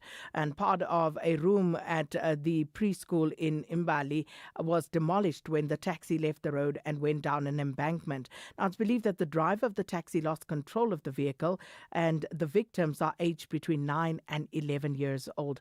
But for more on the story, we join on the line now by the KZN Transport spokesperson, Ndabezinhle Sibiya. Mr. Sibiya, thanks so much for your time. Welcome to Update at Noon. Good afternoon, Sakina, and good afternoon to the SFM listeners. Mr. Sibiya, thanks so much for your time. We caught the tail end of your conversation there with Mlondi Khadebe, but for the benefit of our listeners here on Update at Noon, can you kindly please just give us the details as you know them at this point regarding when this accident happened and also how it allegedly happened? A very sad day, Sakina. This morning, your colleague, who is a traffic ambassador, Ayanda Mhlweli, informed the MEC for Transport and Human Settlements in KwaZulu-Natal, Monsoduma, about this horrific accident. And we are currently in Bali, Unit 18, at Senzokuhle Preschool, where the accident took place. Unfortunately, as you correctly pointed out, 5 learners have died. There are obviously other learners that were injured. They are in Northdale Hospital, Edendale, as well as Bali Clinic. So we are saddened by what has happened, but more worrying is the account from neighbors who witnessed the accident. They are alleging that the minibus taxi, the driver of the minibus taxi jumped out of, his moving, taxi as it plunged into the crash. Obviously, the MEC sponsor Duma has, suggested that we allow the SAPS to do a thorough investigation because clearly, there is an element of recklessness here, and there has to be an investigation as well. Here, bringing in the Traffic Management Corporation at national level, just to have a sense of the state of the vehicle. Those are the issues that MEC sponsor Duma has, emphasized as he's currently in Mpangeni attending, to another, issue around the accident that occurred on Sunday. He's visiting the family of the MTN member, Senga Mavimbela, who lost 3 members in a horrific accident. So it's a sad day once again in KwaZulu-Natal. Mr. Spear, has the driver been detained at all, or is he still around? Is he being questioned by the police at all? Well, what we have ascertained from the SAPS is that the driver was injured and he's been taken to hospital. So the MEC, Duma, has said, look, there should be some form of, consequence management, around this matter. That is why he has also said we must check whether this scholar transport is the one that is contracted to the Department of, Education and Department of Transport, or it is just a private, scholar transport. There are councillors, from Ward 10, because the, affected learners were traveling from, Ward 15 to Ward 10, where there are these schools that I've actually mentioned. So we're also interacting with the councillors. We've met with some of the family members of, the, affected, learners, and we've expressed our deepest condolences, on behalf of the MEC. So at this stage, what we can confirm is that an investigation is, underway, and we want to ascertain exactly what could have been the cause of the accident, and also to investigate the allegations that the driver jumped out of the vehicle, and the neighbors were woken up by the screaming, of these, children that were affected. And can you confirm for us, Mr. Spear, how many children were in the minibus taxi at the time of the accident, and the condition of those who have been taken to hospital? Well, obviously, we're talking about 5 children that have already passed on. So we are obviously looking at about 5 children that have passed on, and then about 4 children survived. But we are encouraging with health professionals because the scene of the accident is still active. So we are interacting with health professionals in the public health institutions that we've mentioned, the Northdale, the Eppingdale, as well as Bali, clinics. So the figures may change, but at this stage we can confirm 5, learners that have passed on. The others are still in hospital and are being taken care of by, the health professionals. The MEC has also indicated that the 3 MECs who are affected, who are directly responsible for this, MEC Education, Sipho Somova, MEC for Health, Nomakuku Shmelane, they will be working together with MEC Sibonso Duma just to coordinate, the interventions, to be closer to the families, and also to plan a mass funeral, because clearly we need to be closer to the affected families during this dark hour. Well, thank you so much for that update. And that was the KwaZulu-Natal Transport spokesperson, Ndabezinhle Sibiya. Do you know what's hiding behind the colorful packaging of unhealthy food? Big food companies target children with unhealthy packaged foods that hide high levels of sugar, salt, and fat, which could lead to heart disease, diabetes, and hypertension. But the truth is hidden from consumers. Front-of-package warning labels are a proven solution to help consumers make informed decisions. The government must act now. We have the right to know what's in our food. Demand front-of-package warning labels. Sign the petition on heala.org, HEALA.org, by the 30th of September. 2024 finalists Amabakania and Stellies meet again in the 2025 final. Black and White targets their 4th consecutive victory, while Maroon and Gold want to be crowned champions. This is the MTN 8 final. Wafa Wafa. Catch Orlando Pirates versus Stellenbosch FC on Saturday, 13 September at 5 p.m. Live on SABC2 and SABC Plus. Also available on SABC radio stations at 6 p.m. Proudly brought to you by SABC Sport. For the love of the game. What does extraordinary mean to you? Is it factories and warehouses that run themselves, or monitoring your assets in real time? Vodacom Business has connected more than 11.1 million IoT devices to enable smarter business, AI, cloud, enterprise apps, IoT, and security. One seamless ecosystem. Search Vodacom Business IoT. Together, let's build the extraordinary. Vodacom Business. Further together. Update at noon with Sakina Kamwendo, midday to 1 p.m. 23 minutes after 12, residents of Westbury have urged police to respect their right to protest. Now, the residents have taken to the streets for a second consecutive day, unhappy about prolonged water supply disruptions in the area. At least 5 people, including an 81-year-old man and a 14-year-old boy, were struck by rubber bullets during yesterday's protest. One of the community leaders had this to say.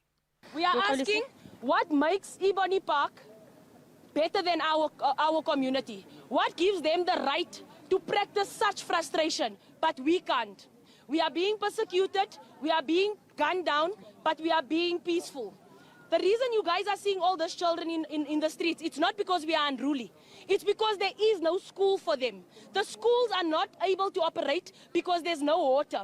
We are standing here as a frustrated community because for months on end, we've been pleading even just for one government official to come out and to address us. But they can't come out. The mayor we saw just cancelled a very important urgent meeting regarding water issues. So the mayor is saying we are not good enough to be addressed. The MMC is saying we are not good enough to be addressed. The MEC is saying we are not good enough to be addressed. Are we seeing animals or are we seeing human beings? Are we asking? We are asking what happened at the residential in Westbury, where the police officers drove in with the Nyalas to go shoot at residential properties. There was a 15-year-old shot while going to the shop. Are we saying we are just gunning everybody down because they are seeking for water, which is our basic human right? And are we saying that all the ammunition needs to come on us instead of going to Ebony Park? Are we saying as colored people we are back at apartheid because we don't matter? Because it seems like we must vouch for ourselves. We see the Kwela standing at the bottom, but when they're shooting in our community, none of them are here. There's no police van, there's nothing. That was one of the community leaders in Westbury. Meanwhile, provincial police spokesperson Mavela Masondo was at the scene and has urged those who say that they've been wrongly treated by the police to open cases. Those allegations, we take them very serious. We just spoke to the residents a few minutes ago to say if they feel that there's any wrongdoing from the police, they are at liberty to open a case. They can open a case, and that case will be investigated by the IP. So for us, we are here to make sure that there's order. There are no criminals that take advantage of the situation. There are no criminals that see an opportunity out of this. So, but we told the residents that no, if then somebody commits crime, we will act as the police, and we want to make sure that they don't infringe with the rights of other people who are innocent. Remember, we've got a hospital here, we've got ambulance that are in and out of hospital. So we want to make sure that people can access the hospital. We want to make sure that people who are not part of the protest, their rights are not violated. So for now, we've deployed our members from public order policing. They are around here. Later, the provincial commissioner might come here around. We are also trying to get the authority from Johannesburg Water to come and talk to the community. But as for now, as the police, we are here to maintain peace and order. And that was Provincial Police spokesperson Mavela Masondo. But for more on this protest and the impact that it's had on schooling in the area, we join on the line by spokesperson for the Gauteng Department of Education, Steve Mabona. Mr. Mabona, thanks for your time. Welcome to Update at Noon. Good afternoon, Sakina, to our listeners. Mr. Mabona, how many schools have been disrupted by the protests in Westbury and Coronationville? Now, in that entire area, our schooling is not normal. We have learners that are coming from outside those areas that they cannot access. So we have made an arrangement, especially for the grade 12s, to be allowed to ride in their neighboring schools. So we've made those arrangements. But the lower grades, they cannot access, and only those that can walk, into those schools, they can access them. But our water is running low because we have JoJo tanks at our schools. When we don't have disruptions, we fill those tanks. Now that we might be depleted, and it will mean that we will not be in a position to continue with the curriculum delivery. But we are really impacted. And in Ebony Park, most of the learners are walking to school, and the principals are in a position to get to the distribution point and get the papers. So the preparatory examinations for the grade 12s are continuing there as well. And then there's a story in the Val, Mr. Mabona, about a newly opened school, we understand, Tsepong Secondary School. And they say that the children here only go to school for 3 hours a day because of water and sanitation challenges. Are you aware of that? Yes, indeed, we are aware. The challenge was with the municipality because we made a payment in January already, but there were problems of locating, we are told, the transaction. But there's a confirmation now that they have received the money, and we will then be, actually, as I speak to you now, workers are on site. They've started with the process of connecting to the bulk service, because we had applied to connect to the bulk service and and connect, make sure that we have water and electricity at the school. So that is resolved now. Is that a broader problem, though, Mr. Mabona, the issue of payment or non-payment to the municipalities for schools for water and electricity in Gauteng? No. Remember, we give schools allocation to pay. So in this instance, we had to apply for the connection into the bulk service, because remember, after an establishment of any institution or facility, you then need to go through the necessary, authorities. We cannot just connect. So that was the process. But in all other schools, we provide them with their allocation. They are in a position to pay for the municipal services. But is the department satisfied that the schools are in fact paying and that nobody will have disruptions because of non-payment? No, to a certain extent, if there's a challenge, then we directly interact with the municipalities, and then they give us a leeway. If we commit to say probably we've got maybe a cash flow challenge, we will then make those arrangements to say definitely we're going to transfer to the schools. They will play you give them a specific date, and then they accommodate us. And then just lastly, in the interest of time, Mr. Mabona, in Bronkhorstspruit, there was a deputy principal that was appearing in court, making an appearance for bail today. In terms of the details for this particular story, as we understand it from our reporters on the scene, this involves more than one child. But of course, it's something that is very disturbing, considering that we heard from a community member that one of the children is 8 or 9 years old, and then a few others that may be older. Are you able to share the exact details for us with regard to that? We will not be in a position to go into detail when coming to police matters, because this involves minors, and the allegations are so serious, and there's probably the justice system that must prevail. So we'll give them an opportunity to conduct their process. But parallel to that, we then launched our own inquiry. In the event probably the educator is on bail or was granted bail, then we'll all have to invoke our internal process to say, as a precaution, the educator cannot come to the school. We'll then decide on whether they go to the district office or to a teacher center so that they can do some work. But we normally do not allow them to come back. So that process we'll be managing very closely. Mr. Mabona, we'll leave it there for today. Thanks so much, Gauteng Department of Education spokesperson Steve Mabona. And with that, let's take you to Ndela Mbana, who's standing by with our headlines. Thank you, Sakin. On the news headlines, 2 more children have died after a taxi left the road in Pietermaritzburg Township and crashed into a crèche, bringing the death toll to 5. 9 children are still being treated in hospital. An 18-year-old suspect was arrested for the stabbing of 3 learners yesterday at the AZ Berman High School in Mitchells Plain on the Cape Flats. The suspect faces charges of assault with the intent to cause grievous bodily harm. And police say they are due to meet with the families of the Free State constables whose bodies were found at the Henops River in Pretoria earlier this year to give them a report of what happened. A full update follows at the top of the hour. Economic news on SAFM. Facts and figures you can count on. The rand is trading at 17 rand 53 cents to the US dollar, 23 rand 67 to the pound sterling, and 20 rand 49 to the euro. The euro currently trading at $1.16, and the dollar's at 147 yen 79. The JSE mixed at midday. The all share index is down 0.2% at 103,350.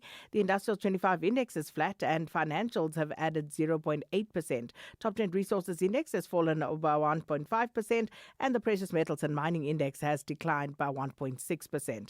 On the capital market, the yield on the R186 government bond is at 7.50%, and markets in Europe also high at this hour. The Britain's FTSE 100 is 0.2% firmer. The CAC 40 in France is added 0.3%, and Germany's DAX has improved by 0.2%. Looking at commodities, gold is trading at $3,626 per fine ounce. Platinum's at $1,378 per ounce, while the price of Brent crude oil is at $67.20 a barrel. Sakina Kamwendo on SAFM. The Constitutional Court has confirmed that Section 26, subsection 1A to C of the Births and Deaths Registration Act is unconstitutional insofar as it unfairly discriminates on the basis of gender by failing to afford men the right to assume the surname of women after marriage. Now, this after the applicants Jana Jordan and Henry van der Merwe, as well as Jess Donnelly Bowman and Andreas Nicholas Bowman, turned to the Apex Court in March this year for a confirmation of invalidity against the said section. Now, delivering judgment here is Judge Leona Theron.